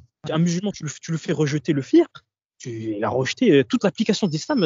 Il a rejeté des siècles de jurisprudence, de cheikh, il a dit non. Surtout qu'en France, on a plutôt des Maghrébins, donc autant s'attaquer direct à Malik et pas tourner autour du pot. En plus, le livre, il est dispo à tout le monde. Donc, je le mettrai d'ailleurs dans ton interview. Voilà, on arrête avec Malik, maintenant on passe à la suite par rapport à moi. Donc voilà, je vous recommande, il y a plein de perles. Donc disons que là, tu étais un Karim plein de doutes à ce moment-là.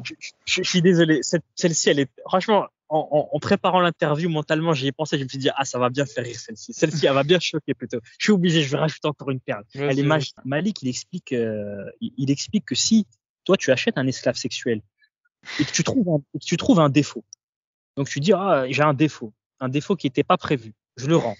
C'est Amazon Prime. Tu le rends, il te dit, tu dois pas rembourser, tu dois pas donner un remboursement, comment on peut appeler ça, une contrepartie, vu que tu le rends, même si tu l'as baisé, sauf si tu l'as déviergé, parce que tu as fait baisser sa valeur. T'as vu à quel point c'est dégueulasse?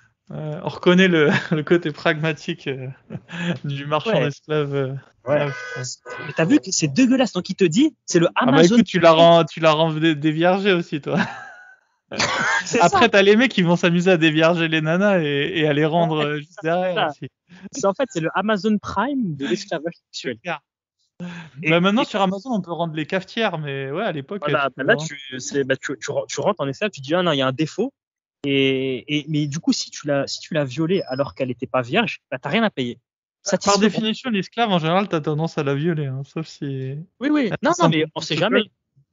On sait jamais, hein, on sait jamais. Mais voilà, il a mentionné clairement. Donc il dit, si tu l'as violée, enfin il dit pas si tu l'as violée, mais il dit si tu as du rapport avec elle et qu'elle était pas vierge de base, bah t'as rien à payer.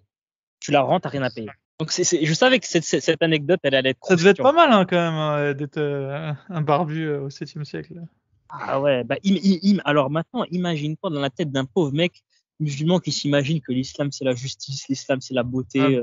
Non, mais là, tu nous as prends des claques. Tu te prends des claques, hein, que l'esclavage, tu sais, tous les mythos. Ils vont te dire que l'esclavage, déjà, ça n'existe pas en islam, hein, c'est juste des serviteurs. Ça, c'est vraiment les gros mythos, ça. Mais ils vont te dire que c'est l'esclavage différent, ça donnait des droits. Ils étaient traités comme des frères. Oui, voilà, etc. Mais imagine, tu leur sors ça, ils lisent ça d'eux-mêmes. C'est un choc, hein, c'est un choc. Tu tombes de haut. Là, je pense que la plupart, ce qu'ils feraient, c'est qu'ils vont remettre en cause Malik, mais pas le prophète. Ils vont dire, oui, mais bon, c'est déjà un pas dans le bon côté. C'est un début. Mais par contre, pour les apologistes, eux, ils sont emmerdés. Parce qu'un apologiste, il peut pas être gros youtubeur et dire, en fait, Malik, c'est gros youtubeur pro-musulman et dire. Ah ouais, il se mange une shitstorm. Lui, il est bloqué, lui. Il est bloqué. Lui, il te répondra jamais. Lui, ça, tu sors ça, il te répondra jamais. On attend ton débat avec un apologiste, hein, d'ailleurs. Bah, j'en ai fait, figure-toi, j'en ai fait. Il y a plein de choses. Alors, il y a plein de choses, mais il y a plein de choses à dire. Ouais. L'histoire, elle est assez longue. C'est pour ça que je t'ai dit donc voilà, j'arrête, c'est bon. Promis, j'arrête. Vas-y, allez, maintenant on en est à 2 heures. On veut savoir comment t'as apostasié là, sachant que tu étais déjà en situation de faiblesse là. Voilà, donc j'étais mal. Et une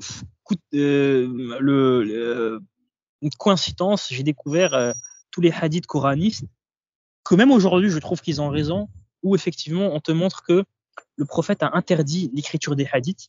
C'est vrai. Et alors, les musulmans sunnites, qu'est-ce qu'ils disent? Ils te disent non, il a interdit qu'un temps. Ensuite, l'interdiction, elle a été abrogée et là, ils te sortent un autre hadith. Mais, problème, l'histoire nous dit que les califes ont prolongé cette interdiction au nom du prophète des hadiths. Donc, les califes, ils ont prolongé cette interdiction et jusqu'à le calife, le 8e calife omeyyade qui s'appelle Abd al-Malik, qui c'est le premier à avoir mis officiellement, en fait, les hadiths, ils ont commencé à être écrits avant lui, mais c'est lui, la personne officiellement, le premier calife qui a mis fin à l'interdiction. Il a fait pire que ça.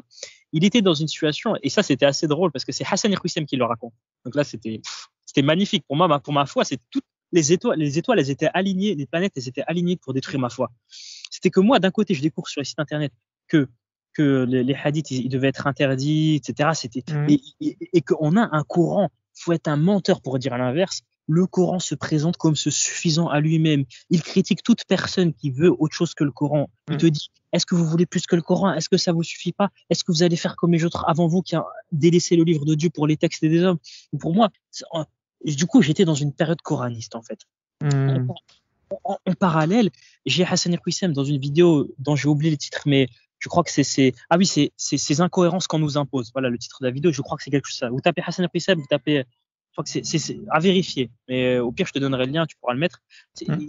Et il raconte cette histoire qu'en fait, contrairement à ce que disent les sites musulmans sur l'interdiction des hadiths, qu'en fait c'était juste temporaire du temps du prophète et que le prophète a rétabli, les califes, ils ont poursuivi cette interdiction. Et c'est que Abd al-Malik, qui, à un moment donné, il y avait trop de mensonges en fait, il y avait trop de hadiths frauduleux, il a mandaté des gens pour authentifier les hadiths. Et c'est pour ça que Bukhari, tous les livres de hadith authentiques, ils arrivent 2 siècles après la mort du prophète. C'est pour ça. Et là, on en arrive à la raison principale pour laquelle j'ai quitté l'islam. En vérité, c'est le manque de cohérence et la preuve que c'est une religion qui a été construite sur le temps. C'est exactement ce que j'avais entendu, cette critique des orientalistes qui disaient que l'islam, c'est une religion qui a été construite sur plusieurs siècles, c'était pas du temps du prophète.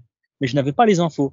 Et donc, le fait que les hadiths, c'est 100% d'islam. En vérité, je te donne le Coran, je te dis, fais une religion. Et ça, je le sais parce que j'ai été coraniste, tu vois. J'ai été une période coraniste. Si je te dis, il n'y a pas les 5 prières, on ne sait pas comment prier, même le ramadan, c'est flou, tout est flou, c'est très, très ouvert à interprétation. Tu peux supprimer le Coran demain, l'islam ne bouge pas. Tant que tu as les hadiths, l'islam, il est dans les hadiths. Or, les hadiths, ils ont été authentifiés 2 siècles trop tard. Bukhari, c'est 2 siècles après la mort du prophète. Tous les livres classiques des hadiths, Bukhari, Tirmidhi, Daoud, ce sont 2 siècles après. Mais comment tu peux authentifier les paroles de chaîne de transmission, sachant que les 3/4 de la chaîne de transmission est morte? Comment tu fais? Ouais, mais ils vont te dire que Bukhari, c'est le débat que j'avais eu avec un musulman, il m'expliquait sa théorie, c'était que Bukhari, bon, au moment où il a écrit son recueil, certes, c'était 2 siècles après, mais il s'appuyait sur une tradition qui ne s'était pas perdue. En tout cas, c'était ça son intime conviction. Qu'est-ce que tu répondras à ça? À ça, je répondrai 2 choses. Je répondrai que Bukhari, il avait un rôle d'authentificateur. Selon lui, je dis bien selon lui, il te dit que il te donne les nombres de hadiths qu'il a étudiés et les hadiths qu'il a validés. Et il en a étudié des centaines de milliers. Alors, je ne sais plus si c'est 500 ou 600 000, et il en a pris que 1%. Il en a pris, il me semble que c'est que 7 000 qu'il a validé. J'avais entendu 1 million et il en avait pris 1%. Mais ceci dit, peu importe. Voilà, c'était 100%, c'était des centaines de milliers, je ne sais plus exact. Alors, deux choses. On est plus à 100 000 près. Hein. Et ça veut dire que la tradition, elle n'était pas très fiable au final. Si le gars, il a rejeté 99% des hadiths comme étant faux, même tu peux te poser des questions sur le dernier pourcent, parce que de toute manière, lui, donc ça veut dire qu'il est arrivé dans une zone où le mensonge était généralisé. Et pour imaginons que je réponde à ton ami, je dirais que donc il est arrivé, il y avait que des mensonges, et lui de toute manière ne pouvait vérifier que le maillon vivant de la chaîne de transmission. Il pouvait pas, mais le maillon vivant, il pouvait très bien être honnête, mais le maillon avant, il y avait plusieurs personnes qui étaient mortes. Oui, ça c'est vrai. Okay. Et plus loin, et là il y a une critique encore plus simple à faire pour détruire Bukhari, c'est ce qu'ils font les coranistes, c'est que ce qu'a fait Bukhari est physiquement impossible. Il te dit qu'il a étudié 500 à 600 000 hadiths, je crois que c'est 600 000 durant 20 ans, c'est impossible. Même Superman, il le fait pas. C'est pas vrai, c'est un mensonge. Donc, de base, l'introduction du livre de Bukhari commence sur quelque chose. Même un musulman, il te dirait c'est physiquement impossible. Même avec. Ouais, mais tu pourrais dire que certes, il y en avait 1 million qui circulaient de hadiths, mais que Bukhari, de son côté, il avait déjà fait ses prédécesseurs avaient déjà fait le nettoyage, tu vois. Non, lui, il te dit qu'il les a étudiés lui, et il te dit même qu'il en a retenu 70 000. Ouais, c'est vrai. Ouais. Il te dit qu'il en a retenu 70 000 parmi ceux qu'il a étudiés, alors qu'il en a validé que 7 000. Ouais, mais peut-être que, tu vois, quand il y étudiait, peut-être que la moitié déjà, juste sur, par exemple, après, il n'était pas tout seul, tu vois, et t'imagines qu'il avait des assistants. On va vraiment essayer, je vais faire l'avocat du diable. On peut dire qu'il avait des assistants, et que déjà, juste par exemple, sur la chaîne de transmission, ses assistants, d'eux-mêmes, il l'avaient aidé à élaguer, tu vois ce que je veux dire? Et qu'au final, il n'en avait pas autant à. Et comme je te dis, tu vois, peut-être que Bukhari était déjà dans un milieu d'universitaire, entre guillemets, et que du coup, eux-mêmes ne prenaient pas en compte, on va dire, déjà 90% des hadiths en circulation, tu vois ce que je veux dire? Dans ce cas-là, donc au final, en disant ça, tu reviens à dire que Bukhari est un menteur, parce que Bukhari dit qu'il les a étudiés. Donc, après, il faudrait ça. Ouais, okay. Non, mais il faudrait voir ce qu'on entend par étudier, tu vois ce que je veux dire? Non, mais il te dit qu'il les a étudiés et qu'il en a retenu 70 000. Dans les 70 000, il y en a des faux. Ah bah. Il te dit qu'il les connaît par cœur. Hein. Il t'a dit qu'il les connaît par cœur. Hein. Il dit qu'il les connaît par cœur. Bukhari a dit qu'il connaissait. Bah après, c'est. Bon, honnêtement, je pense que c'est pas vrai, tu vois. Même de nos jours, on a plein de musulmans qui connaissent les Sahih Bukhari par cœur. D'ailleurs, c'est très bien qu'il y ait cette petite compétition entre imams à qui saura le plus de Sahih. fait, Tu vois, en fait, c'est fini, connaître le Coran par cœur, c'est un truc de débutant, quasiment à ce niveau-là. En fait, le Coran par cœur, c'est rien du tout. Ça veut dire connaître 70 000 hadiths avec les chaînes de transmission, c'est humainement impossible. C'est-à-dire, ce qui était intéressant, il y avait Sherif Gaber, je sais pas si tu connais, c'est un ex-musulman très très connu sur le monde arabophone. Il a comparé la quantité d'informations pour connaître 70 000 hadiths au record aujourd'hui détenu. Ah oui, ok, ça serait intéressant alors. Et ben, c'est 132 fois cette quantité. Ah ouais, non, ok, ça paraît peu probable. Non, c'est impossible. Mais Et il n'y a même pas besoin de les connaître par cœur. Moi, ça, par contre, j'ai 70 000. Et oui, il le dit par cœur, à 100%. Et qu'il en a étudié, il me semble que c'est 600 000, mais à vérifier. Mais c'est impossible. Le mec, il est sur un dos d'âne. Et en plus, il te raconte que pour authentifier un hadith, il faut interroger les personnes.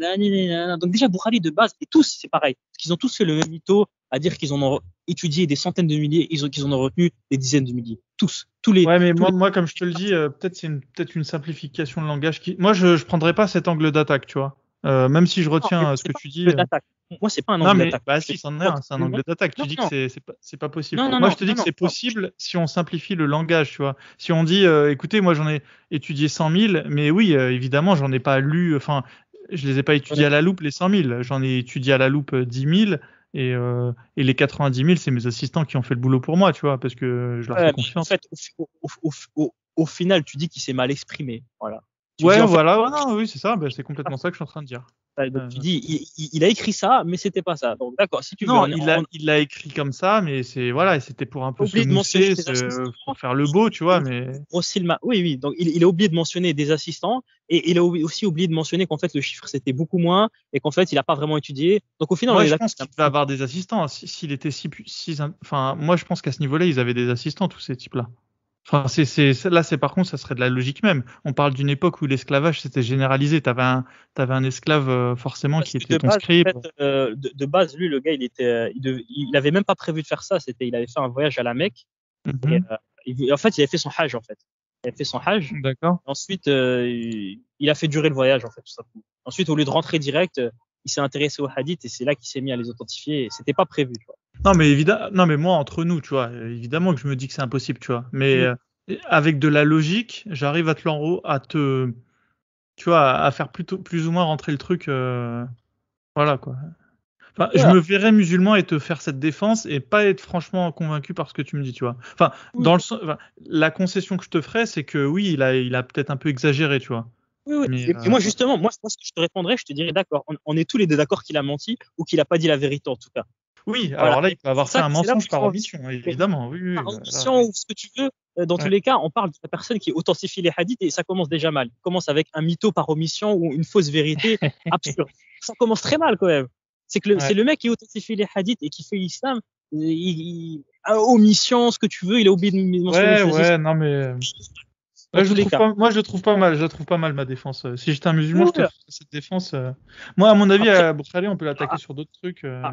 Après, quand je te dis ça, moi, je te parle ce que j'ai ressenti, moi, en tant que musulman. Ah non, mais par contre, moi aussi, le jour où j'ai lu que Boukhari, il avait étudié 1 million de hadiths, je m'étais dit, ah ouais, c'est abusé quand même, tu vois. Mais là, je te dis ça. Évidemment que moi aussi, je l'ai eu cette impression, tu vois ce que je veux dire. Donc, si toi et moi, on a eu cette impression en tant que musulman que c'était déstabilisant cette information, c'est bien que cette attaque, elle est quand même légitime. Même si... oui, elle est légitime, mais je la prendrai pas pour une attaque ultime, quoi. Tu vois ce que je veux dire. Voilà. Mais en tout cas, voilà. Moi, l'idée là, c'est pas de parler d'attaque. Une belle petite pique, on va dire. Ouais, c'est vraiment de te raconter ce que moi j'ai ressenti, voilà. Pourquoi, voilà. Et donc, du coup, je me suis mis à remettre en cause les hadiths.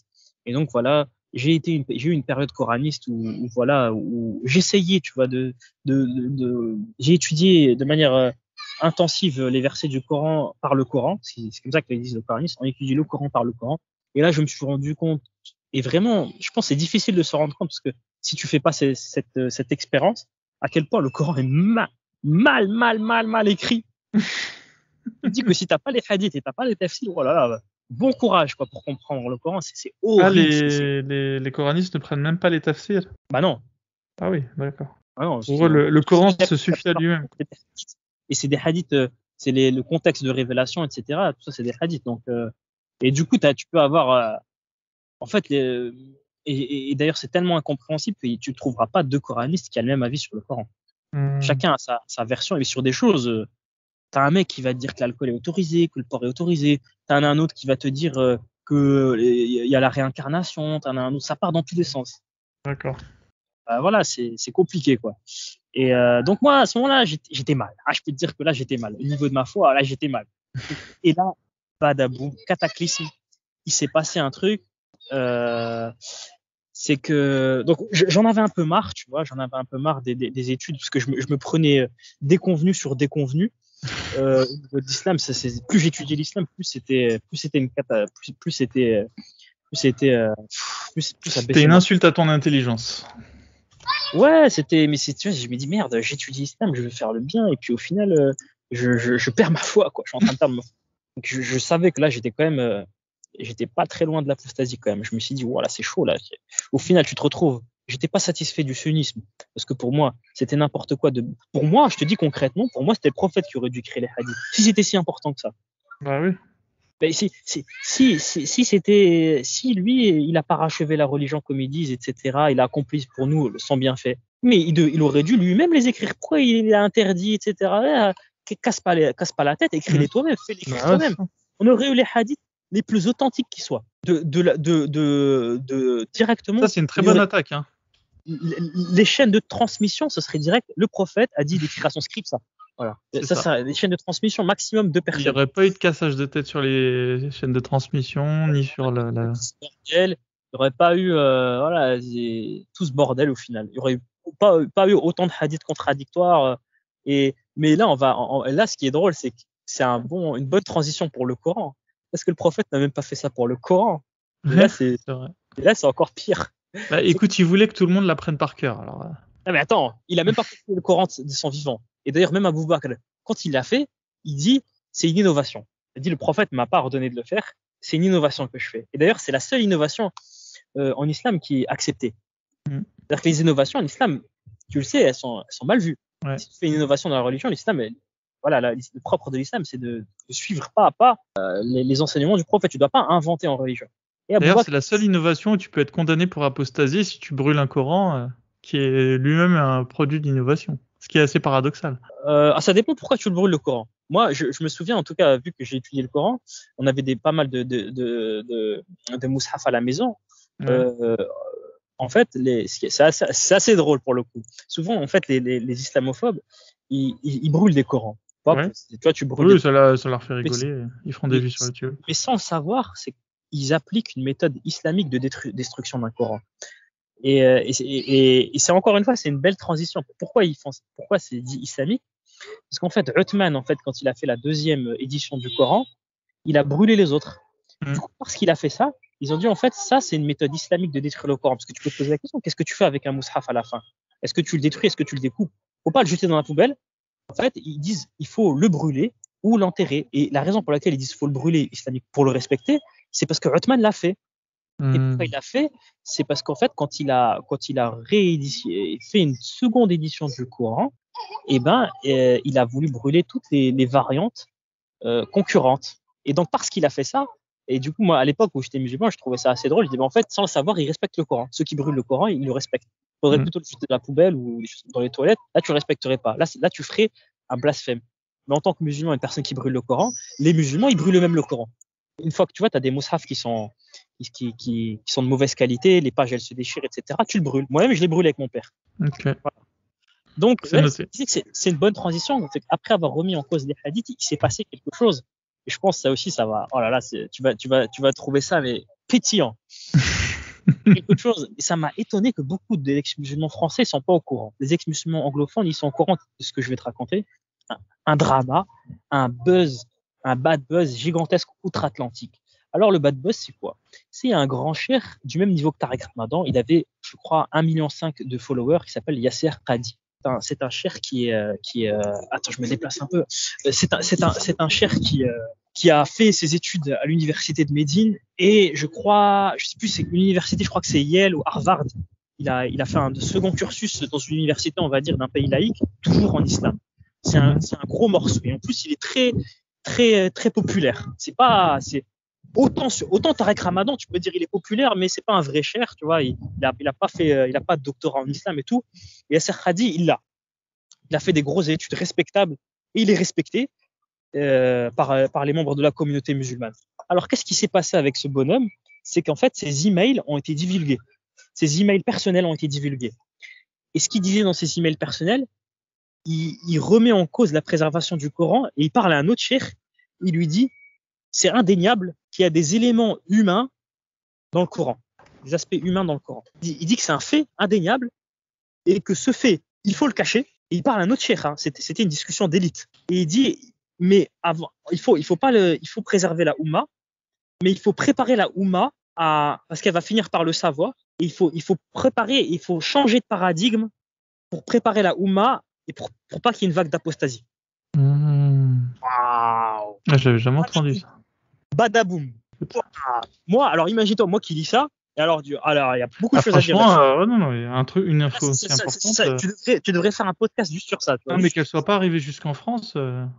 Écoute, je rechercherai là-dessus. Hein. C'est fou. Ah oui, non, mais ça, ce que je te raconte, tu vois, tu vas trouver des tonnes d'infos, des tonnes de vidéos. Tu vois. C'est pas une petite. En plus, la bonne nouvelle, c'est que je parle anglais, donc. Ok. Voilà. Mais tu vas voir. Franchement, moi, je te conseille de faire. Écoute, non, mais c'est super intéressant. Du coup, voilà, on va en parler en l'occurrence là tout de suite parce que c'est ça qui a mis le coup. Ça m'a mis le coup final ça a mis les stockades. Alors, donc, il y a eu ces mails. Alors, de quoi il parle exactement? En fait, il parle des variantes du Coran, d'accord? Parce qu'en fait, beaucoup de gens ne le savent pas. Le Coran n'existe pas qu'en une version, il existe en plusieurs versions. Donc, la plupart des musulmans, 99%, ils pensent que le Coran il existe en une seule version. Ils te disent, bah voilà, contrairement à la Bible qui existe en plusieurs versions, le Coran c'est une seule version.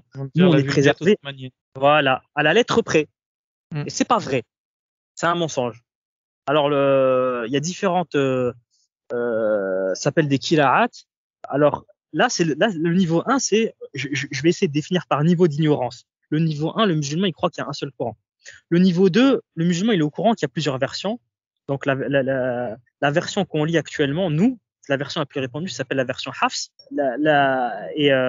Le niveau 2, il est au courant, il te dit, ouais, c'est vrai, il y a différentes versions, mais c'est juste des petites différences de prononciation qui n'influent jamais sur le sens des versets. Ouais, c'est ce que je pensais, ouais. Ça, c'est niveau 2.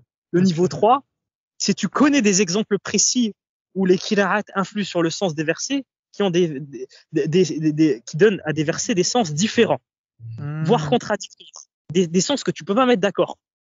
Ça, c'est le niveau 3. Et là, il va te dire, OK, d'accord. Alors là, je peux te dire que le mec qui est au niveau 3, il commence à se poser des questions sur l'islam. Mais s'il est encore musulman, il va te dire, OK, d'accord, ça touche le sens des versets, mais il va quand même essayer, il va te dire, c'est Allah, c'est une bénédiction d'Allah qui va, en fait, il ajoute des sens différents, tous les sens s'additionnent et se complètent, et c'est pas vrai, en fait. Parce que ça c'est bien trouvé, ça. Je vais te montrer des exemples où c'est impossible, en fait, que le sens se complète, tu vois. Alors, et le niveau 4, niveau 4, tu sais que, c'est de la connerie, quoi. Qu'en fait, c'est des erreurs de copistes et qui sont devenues sacrées, en fait. En fait, elles étaient tellement répétées qu'elles sont devenues sacrées. Alors là, maintenant, on attaque l'histoire du Coran. Là, on s'est attaqué à l'histoire du hadith. Les hadiths sont tombés dans ma tête. Maintenant, on s'attaque à l'histoire du Coran. Du coup, après avoir vu ce bad buzz de Yasser Hadi, ce qui s'est passé, en fait, c'est qu'il y a un musulman, en fait. Pour info, en fait, c'est un musulman qui a révélé ces mails. En fait, ils étaient dans un groupe d'élite. Et dedans, il y avait Mohamed Hijab. Je sais pas si tu connais, c'est un apologiste connu. Il critique mal les ex-musulmans. Il y a une grosse barbe. Je pense que si tu tapes sa tête sur YouTube, peut-être la plupart d'entre vous, ils le connaissent. Ceux qui sont suivis un petit peu tout ce qui est les débats ex-musulmans anglophones, c'est un incontournable. Et donc, c'est un musulman, en fait, il a voulu le punir. Parce qu'il a dit, tu nous fais chier là avec tes histoires de Coran pas préservé. Et ben, je vais révéler à tout le monde qu'en fait, tu crois pas en la préservation du Coran. Et le gars, il a fait une vidéo. Et il a sorti tout ça sur Internet. Et Yasser Hadi, il n'a jamais remis en cause en disant non, c'est pas vrai, mais c'est pas mes mails. Par contre, ce qui s'est passé, c'est qu'il a même validé. Il a confirmé implicitement. Parce qu'en fait, il y a un musulman qui l'a interviewé et ce musulman, il avait vu les mails. Il lui a posé des questions très spécifiques sur le Coran. Et Yasser Hadi, il a compris. Il a compris qu'il faisait référence à ces mails. En fait, toi, si tu regardes l'interview en soi, elle est choquante. Mais la plupart des gens, en fait, ils connaissent pas l'histoire des mails. Donc, moi, je sais que Mohamed Hijab, en fait, quand il interviewe, il est au courant de ces mails. Et du coup, ça donne à cette interview une sauce particulière. Parce qu'il interviewe, lui dit, Mohamed, il dit, est-ce que tu penses que le Coran est préservé? C'est des questions bizarres. Tout le monde pense que tu demandes ça à un cheikh. C'est bizarre quand même comme question. Il dit, si je te donne un cahier blanc, est-ce que tu serais capable de remettre mot pour mot ce qu'a dit le prophète? Et Yasser Khadi répond, ça se fait pas de me demander ces questions comme ça là en public. En privé, je veux bien, mais tu me poses des questions comme ça en public, ça se fait pas, frère. Ça se fait pas ce que tu me fais là. Et là, c'est chaud, tu vois. Et après, il insiste, il veut pas répondre, il insiste. Et là, Yasser Khadi, il lâche la bombe. Il dit que quand tu es au niveau 1 d'islam, quand il était étudiant en sciences islamiques, il apprend qu'il y a les variantes, etc. Il se pose pas de questions, il bouffe, tu vois. Mais il dit, plus t'étudies, plus t'arrives à des niveaux élevés en connaissance de l'histoire du Coran, plus il y a des problèmes qui surgissent. Et là, il y a une phrase qui est devenue mythique. There is holes in the narrative. Il y a des trous, des incohérences dans le récit traditionnel du Coran. Et là, il a lâché la bombe vidéo. Et donc, voilà. Donc, c'est une vidéo qui a été reprise, mais des milliers de fois. David Wood, tous les anti-islam. Je pense que tu connais quand même David Wood, non? Non, je connais pas bien les anglophones.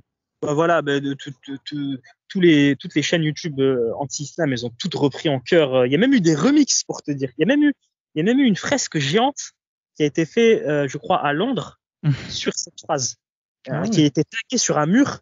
There is holes in the narrative. Ça a fait un gros buzz, hein, tu vois. Donc, il a perdu pas mal de followers. Il a dû s'expliquer, demander pardon, dire qu'en fait, il n'y croyait pas vraiment, etc. Il s'était mal exprimé, et ça a beaucoup. Et il y a un YouTuber musulman qui a déclaré que de toute l'histoire des podcasts, de toute l'histoire des interviews, c'est le podcast qui a fait le plus de mal à l'islam de toute son histoire. Il dit, depuis cette interview, j'ai des tas de chrétiens qui viennent se moquer de moi, qui me disent, ah, vous voyez, votre Coran, il n'est pas préservé, même vos chers, ils y croient pas, il y a plusieurs versions. Et ici, j'ai des tas de musulmans qui viennent, qui me disent, je suis en train de perdre ma foi, là, je vais apostasier, de ce cher. J'ai des centaines de messages, le gars, il dit. Et c'est vrai, moi, j'en fais partie. Moi, littéralement, c'est grâce à lui que j'ai définitivement quitté l'islam. À ce moment-là, je dis, ça y est, c'est fini. Moi, j'étais déjà avec un Coran incompréhensible. Il me restait plus que ça, des hadiths, chaotiques. Alors à ce moment-là, j'ai dit ça y est, pour moi, c'est la goutte d'eau. Il n'y a plus rien. Tout ce que, à chaque fois que j'étudie quelque chose dans cette religion, ça se révèle merdique, catastrophique. Et donc je me suis mis à étudier. Elle n'est pas parfaite. C'est un euphémisme. Parce qu'après à ce moment-là, je me suis mis à étudier les critiques au final de l'islam. En profondeur, tu vois, je les connaissais, mais cette fois-ci en profondeur, vraiment de manière neutre. Au final, je me suis rendu compte que la plupart du temps, les critiques, elles avaient raison, et les réponses aux critiques, c'était de mauvaise foi. Donc voilà, du coup, à ce moment-là, je décide officiellement d'apostasier. À ce moment-là, j'ai dit c'est fini, cette religion, elle est à jeter. Pour moi, le dernier, c'était pas un miracle en soi, mais pour moi, c'était un miracle. C'est la préservation du Coran, c'était le dernier miracle. C'est le seul, d'ailleurs, le seul que je pouvais vérifier. Tu regardes, le Coran était préservé à la lettre près. En fait, même ça, c'est pas vrai. Je dis, tu sais quoi, allez tous vous faire, quoi. Je lâche ça. Il n'y a plus rien plus rien à y garder au final. Donc voilà, c'est là que j'ai décidé vraiment d'apostasier de manière unilatérale et que de Da'waman, je commençais en fait à devenir critique de l'islam au final. Et je me suis mis à critiquer des choses. La première chose que je me suis mis à critiquer, c'est la zakat, c'est-à-dire l'impôt. Tu vois, quand je te disais que l'islam avait beaucoup de problèmes d'argent, voilà, rapidement la critique que j'ai faite sur la zakat, c'est qu'en fait, la zakat, c'est un cadeau aux riches. Je m'explique, tu dois payer la zakat 2,5% sur l'argent que tu possèdes. Or, cela ne concerne pas tes terres ni tes biens. Donc, la différence entre un riche et un pauvre, c'est la propriété. Donc, en fait, un riche n'est pas imposé sur la majeure partie de sa richesse, sur ses terres, ses biens et ses montures. Donc, en fait, c'est un cadeau fiscal. Et du coup, tu peux te retrouver dans des situations totalement absurdes. Je te donne un exemple. Imaginons, il y a Hamid, il a 500 000 euros, une maison à 500 000 euros, et voilà, imaginons, il a 5 000 euros sur son compte. Tu vois, il a tout mis dans sa maison. À côté, il y a Samir qui a 50 000 euros. Donc, Samir, il est 10 fois moins riche que Hamid. Et ben, Samir, il va payer 10 fois plus de zakat que Hamid. C'est débile. Comment ils justifient les musulmans? Mais c'est ce que je viens de te dire. C'est que la zakat, elle est imposable uniquement sur ton épargne monétaire, sur ce que tu as dans le compte. Mais qu'est-ce qu'il nous aurait dit l'ancien Karim, le jeune Karim apologétique? Là, il n'y a rien à dire là. Non, je savais pas. Okay. Le fait que les terres, en fait, je le savais, mais j'ai jamais pensé ça sous un esprit critique. Le fait que les terres, les maisons, les montures, c'est tout ce qui fait la différence entre un riche et un Ah, pauvre. c'est intéressant. Ils Je sont la pas. ressortir. Oh ouais, mais là, tu On fais la apprend plein avec de toi. perles. Ah Ah, ouais, là, mais d'ailleurs, tu mets le point sur un truc, c'est que, parce que moi aussi, hein, j'ai eu la même chose que toi, c'est qu'en général, quand on sort de l'islam, c'est là où on se met à découvrir des choses, pas parce qu'on les avait pas lues avant, c'est parce qu'avant, on voulait pas trop réfléchir à ça, quoi. voilà, exactement. Tu te mets à redécouvrir des choses que tu avais déjà lues, mais sous un angle différent. Et donc, en fait, c'est incroyable. C'est littéralement, en français, la meilleure moyen de décrire ça, le meilleur moyen de décrire ça, ça s'appelle une niche fiscale. Mais depuis quand Dieu il fait des niches fiscales? Pour les cadeaux, pour les riches? C'est n'importe quoi. Voilà, ça aussi, ça, c'était, on va dire, avant et après que j'ai apostasié. Tu vois, j'ai commencé à apprendre. C'est Karim qui a commencé à découvrir ça et ça l'a fait apostasier, entre autres. Après, j'ai commencé à critiquer l'islam sur les forums, etc. En fait, j'étais le Darwaman d'Iblis. J'ai fait le travail inverse. Donc, du coup, même des gens qui me connaissaient, même des non-musulmans qui avaient appris ça, ils étaient choqués. Ils me disaient, mais tu défendais l'islam, et en plus, tu défendais super bien et tout. Là, tu m'as critiqué. Ils me disent, j'aurais jamais cru ça de toi. Que t'as changé de bord comme ça. Et en plus de ça, t'es pas genre un simple apostat, c'est que tu te mets à critiquer l'islam. Tu te mets à faire des débats avec les musulmans. Ah ouais, c'est un virage à 180 degrés. Bon, voilà. Donc, je me suis mis à critiquer l'islam sur les forums. Eh ben, problème. J'étais marié. Marié à une musulmane. Donc, quand t'es marié à une musulmane qui t'a connu d'Arwaman, eh ben, ça lui fait un gros choc qu'en fait, au final, je te mets à critiquer la religion. En plus, Comment elle l'a su? Ouais, je l'ai pas caché, hein. Ah ouais, t'as été nature, toi. Ah ouais, toi, je suis comme ça. Calme. Vraiment, j'arrive pas à mentir, tu vois. Et je déteste les non-dits, etc. Et, ouais, Okay. j'ai pas caché, j'ai même pas caché mes critiques, tu vois. C'est-à-dire que. Bah déjà, je pense qu'elle avait constaté une baisse de foi chez toi, non? Oui, bien sûr. Donc déjà, ouais. Et je l'ai pas caché, c'est-à-dire que elle avait accès même à mes posts et elle les regardait. Islam. Et le pire dans tout ça, quand je te dis que j'ai converti 4 personnes, ma femme, elle en faisait partie. Ah, mince. Ah, D'accord. c'est terrible. Quand la personne qui t'a converti au final quitte le bateau, Aïe, c'est aïe, aïe, aïe, aïe. bon.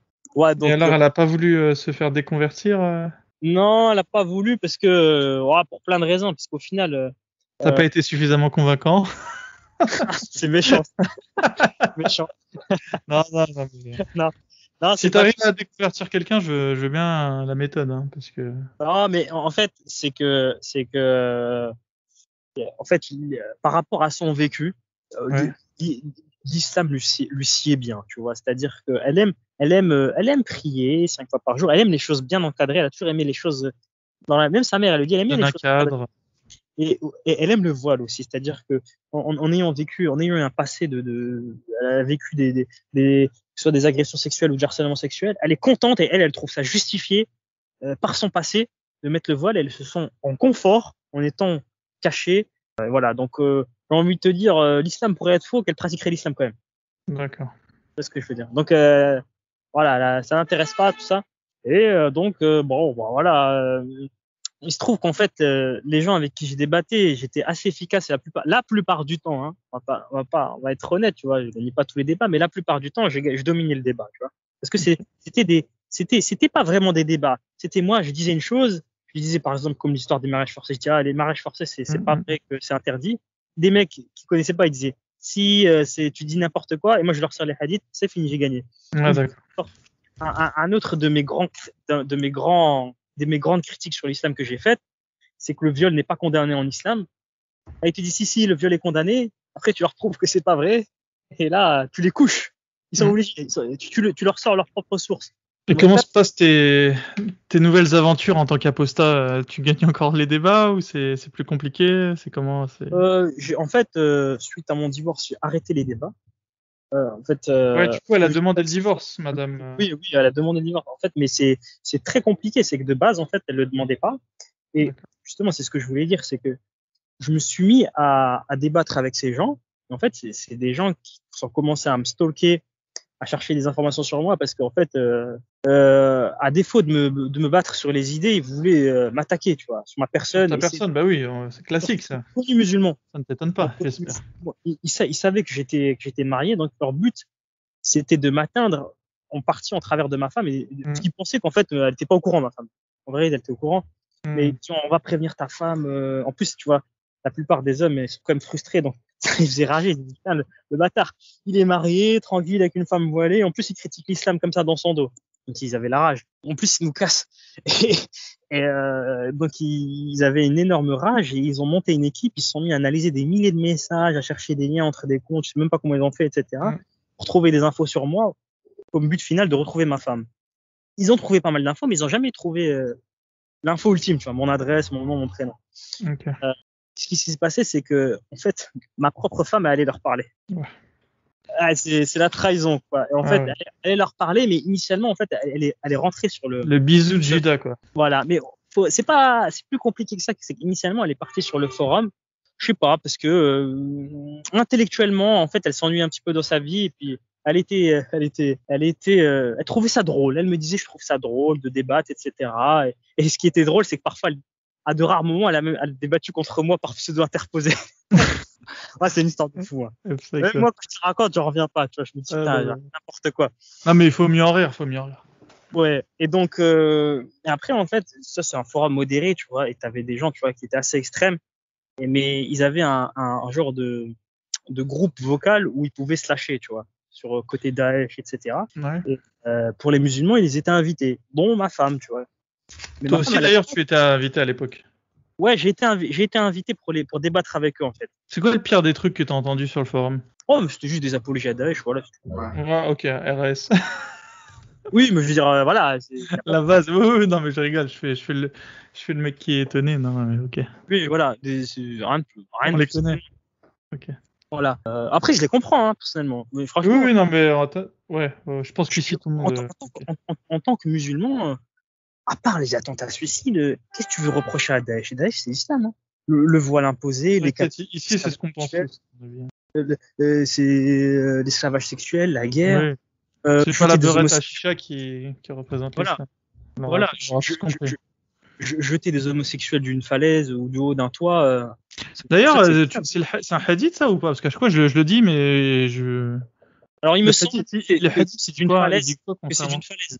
Une falaise. Ah, ok. Moi j'avais compris. Ouais, c'est comme ça. C'est ce que je disais. Ouais. Moi je disais d'une colline, mais c'est pareil. Ouais, je me rappelle plus exactement. Mais seule la hauteur diffère. En gros, tu jettes d'assez haut pour qu'à la fin ça fait platch. Ouais, voilà, c'est ça. Voilà. Mais d'ailleurs, une fois, une personne, pour rigoler, hein, elle m'a bloqué, elle m'a dit, ouais, mais si l'homosexuel il survit, est-ce que c'est bon? Genre, est-ce qu'il peut continuer à vivre? Mais tu sais que c'est une vraie question. C'est une vraie question, mais. C'est vrai que je m'étais dit, merde. Ah ouais, c'est vrai ça. Parce que techniquement parlant, la peine, c'est pas une peine de mort, c'est une peine on te jette. Mais si tu survis, c'est quoi? C'est que Dieu l'a voulu et que du coup la personne tu la laisses continuer. Figure-toi que la question se pose, mais la question s'est posée pour la lapidation, parce que tu sais qu'on t'enterre de manière différente si t'es un homme ou une femme. Et je sais. Alors vraiment là, ce que je vais dire, c'est. Ils doivent se poser ce genre de questions, les chefs. Il me semble que c'était la justification, c'était pour une égalité de chance, une connerie comme ça, tu vois. Mais moi, je m'étais dit, mais attends, s'il s'enfuit, ça veut dire qu'en fait, il est sauvé. Et il y a un hadith d'une personne qui a réussi à sortir du trou et s'est barré en courant. C'est excellent. Et alors, ils ont fait quoi? Rattrapé, ils l'ont buté. Merde. Ils l'ont rattrapé. Voilà, du coup, t'as ta réponse. Du coup, pour à mon avis, s'il n'est pas éclaté comme une crêpe la première fois, on en retente une. Voilà, hein. Ou sinon ils le finissent avec du pire, mais s'ils veulent le refaire en mode islamique, il est reparti, on le met sur l'ascenseur et il repart. Et il est reparti pour un autre saut de plus, quoi. Un saut gratuit gagné, quoi. Les homosexuels en France, c'est eux qui défendent les musulmans, quoi. Ça me rend fou, ça. C'est qui. Bon, bref, ils défendent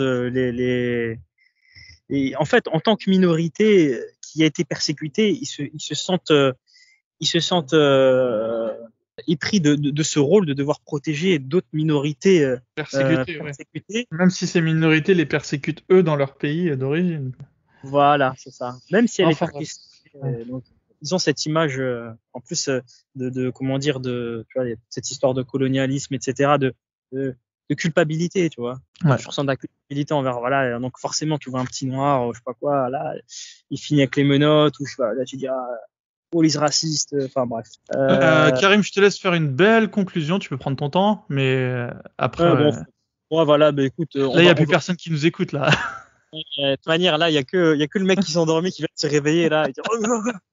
Non, mais par contre, je le dis aux auditeurs qui sont encore en vie, n'écoutez pas mes podcasts en une fois, quoi. Écoutez-les en plusieurs fois, parce que c'est clair que... Bain.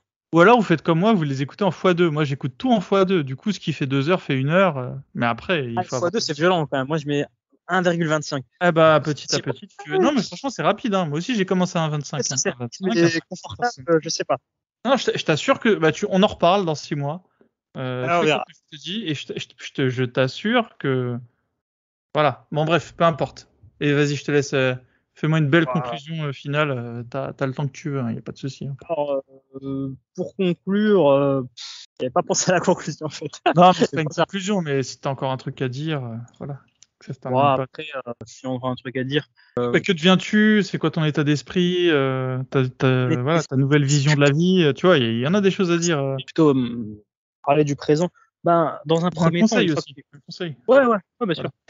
Donc, dans un premier temps, quand t'apostasies, c'est d'abord une difficulté, une douleur, parce que tu as littéralement l'impression que le sol sous tes pieds se délite, et tu te retrouves à avoir le vertige, parce que tu te retrouves dans le vertige de l'inconnu au final, parce que quand tu es musulman, tu es plein de certitudes, notamment sur l'au-delà, et au final, la certitude de la connaissance la plus importante de ton existence, c'est-à-dire la raison de ton existence, et ce qui va se poursuivre après dans l'au-delà, n'en est plus une. Et donc, tu te retrouves littéralement dans l'inconnu. Donc là, déjà, c'est un waouh, c'est comme t'as le vertige. C'est un vertige, c'est une peur, c'est du stress, c'est des angoisses.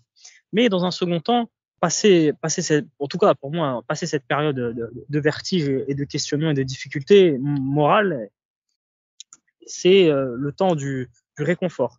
Parce que je pense que beaucoup de musulmans sont au courant que quand tu es musulman, tu penses systématiquement on a un Dieu vengeur qui t'envoie en enfer parce que tu t'es mal nettoyé le zizi, quoi. Par exemple, il y a un mec qui est parti en enfer, il y a un hadith, il s'est mal nettoyé les parties, parti en enfer, quoi.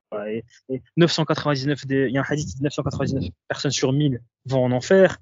Il y a beaucoup de, tu vois, on te décrit que même les croyants, ils vont entre guillemets souffrir, avoir peur, même ceux qui vont au paradis directement. Je parle même pas des gens qui vont passer en enfer. Ils vont avoir peur parce qu'il va se passer des choses horribles. Ils vont voir l'enfer, ils vont voir des anges terrifiants. Il y aura tout ça, franchement, c'est horrible à vivre de dire. Même si tu te dis, je vais mourir, ça va être Halloween, tu vois, ça va être comment ça s'appelle Ouais, c'est une religion angoissante. Ça va être un film d'horreur. Alors même je vais au paradis, ça va être un film d'horreur à la fin du monde. Il y aura l'enfer, il y aura l'ange Mali qui est hideux, qui, si tu le vois, tu meurs sur place. Il y aura l'enfer qui va vouloir bouffer toute l'humanité. Le prophète, il va l'attraper par son anneau. Ça va être un grand effroi. Il y a 3 grands effrois comme ça quand la trompette sonne, etc. Dieu qui s'énerve, les anges qui disent Dieu s'est jamais autant énervé de toute l'histoire, il sera jamais énervé, autant. Dieu qui change de forme pour te faire croire, pour le vénérer, etc. Des trucs, plein de choses angoissantes. Et même dans le Coran, on te dit que toute l'humanité passera dans cette situation, c'est-à-dire qui se rend devant les portes de l'enfer, assis, enchaînés tout autour comme ça, et que c'est horrible, quoi. Donc, du coup, c'est assez relaxant de se dire que finalement, c'est des conneries. Dans le pire des cas, si tu crèves, il y a rien. En pire, imaginons c'est athée, il n'y aura rien. Et sinon, moi, en l'occurrence, aujourd'hui, je suis agnostique, j'étais déiste en un temps. Je pense que c'est logique quand tu es musulman. C'est difficile de passer directement. J'ai une phase transitoire déiste. Aujourd'hui, je suis agnostique. Et donc, tu chéris plus ta vie actuelle, du coup. Tu te dis, moi, je sais que cette vie, c'est peut-être la seule. Donc, je vais la chérir un peu mieux. Et pour l'instant, je n'ai pas noté d'énormes changements. Si je fais les choses un peu mieux. Voilà, vu que je me dis, je prends plus soin de moi et un peu plus de ma vie, parce que je me dis c'est la seule. Ça se trouve. Pour l'instant, ce que je sais, c'est la seule. On verra peut-être après, mais pour l'instant. Et donc, du coup, pour le coup, c'est des choses qui sont positives. Je suis plus relaxé et j'agis maintenant parce que maintenant, je me dis, le bonheur du paradis, c'est mon paradis, faut le faire maintenant, quoi. Voilà, c'est tout. Je conclue. Super. Merci Karim. Bon Et voilà, merci d'être allé jusqu'au bout de cette très très longue interview. Moi personnellement j'ai adoré Karim. Si tu vas m'écouter, du coup, je te le dis je te le dis de vive voix, j'ai adoré toutes tes raisons. Je pense que vraiment t'as le potentiel de dépasser, je pense, même quelqu'un comme Majid Oukasha, si tu t'y mets sérieusement. Mais en tout cas, je pense que tu as toutes les qualités pour nous aider dans, comment on pourrait l'appeler, dans cette lutte des apostats en tout cas. Pourquoi ? Je vais l'expliquer. Parce que je pense que souvent j'ai beaucoup réfléchi. Après cette interview, je me suis dit, avec le Coran et les hadiths sahih, bon alors moi, effectivement, j'ai l'impression qu'on tient la corde. Voilà, il y a tellement à dire sur le Coran et les hadiths que normalement ça devrait suffire à convaincre peut-être un musulman de bonne foi entre guillemets d'apostasier, et parfois ça marche. Voilà, Majid Oukasha dit souvent qu'il reçoit des messages de personnes qui ont apostasié à cause de lui, donc mais je pense que ce qui est sous-exploité, mais c'est normal, c'est parce qu'il y a tellement de matière avec le Coran et les hadiths, mais ce qui est sous-exploité, je pense, c'est cet aspect de l'islam malikite, et du coup du livre de l'imam Malik, qui est donc que j'ai mis que je vais mettre en commentaire de l'interview. Donc je pense qu'il y a quelque chose à exploiter de ce livre.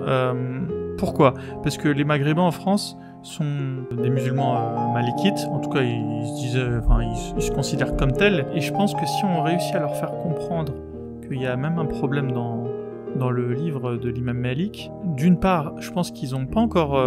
je pense que ce serait un angle nouveau d'attaque. Du coup, ils n'ont pas encore créé les anticorps pour se défendre de tout ça. Enfin, quand je dis anticorps, je parle de tous ces arguments un peu fallacieux qui connaissent par cœur, en fait, finalement, avec les attaques habituelles qu'on leur fait.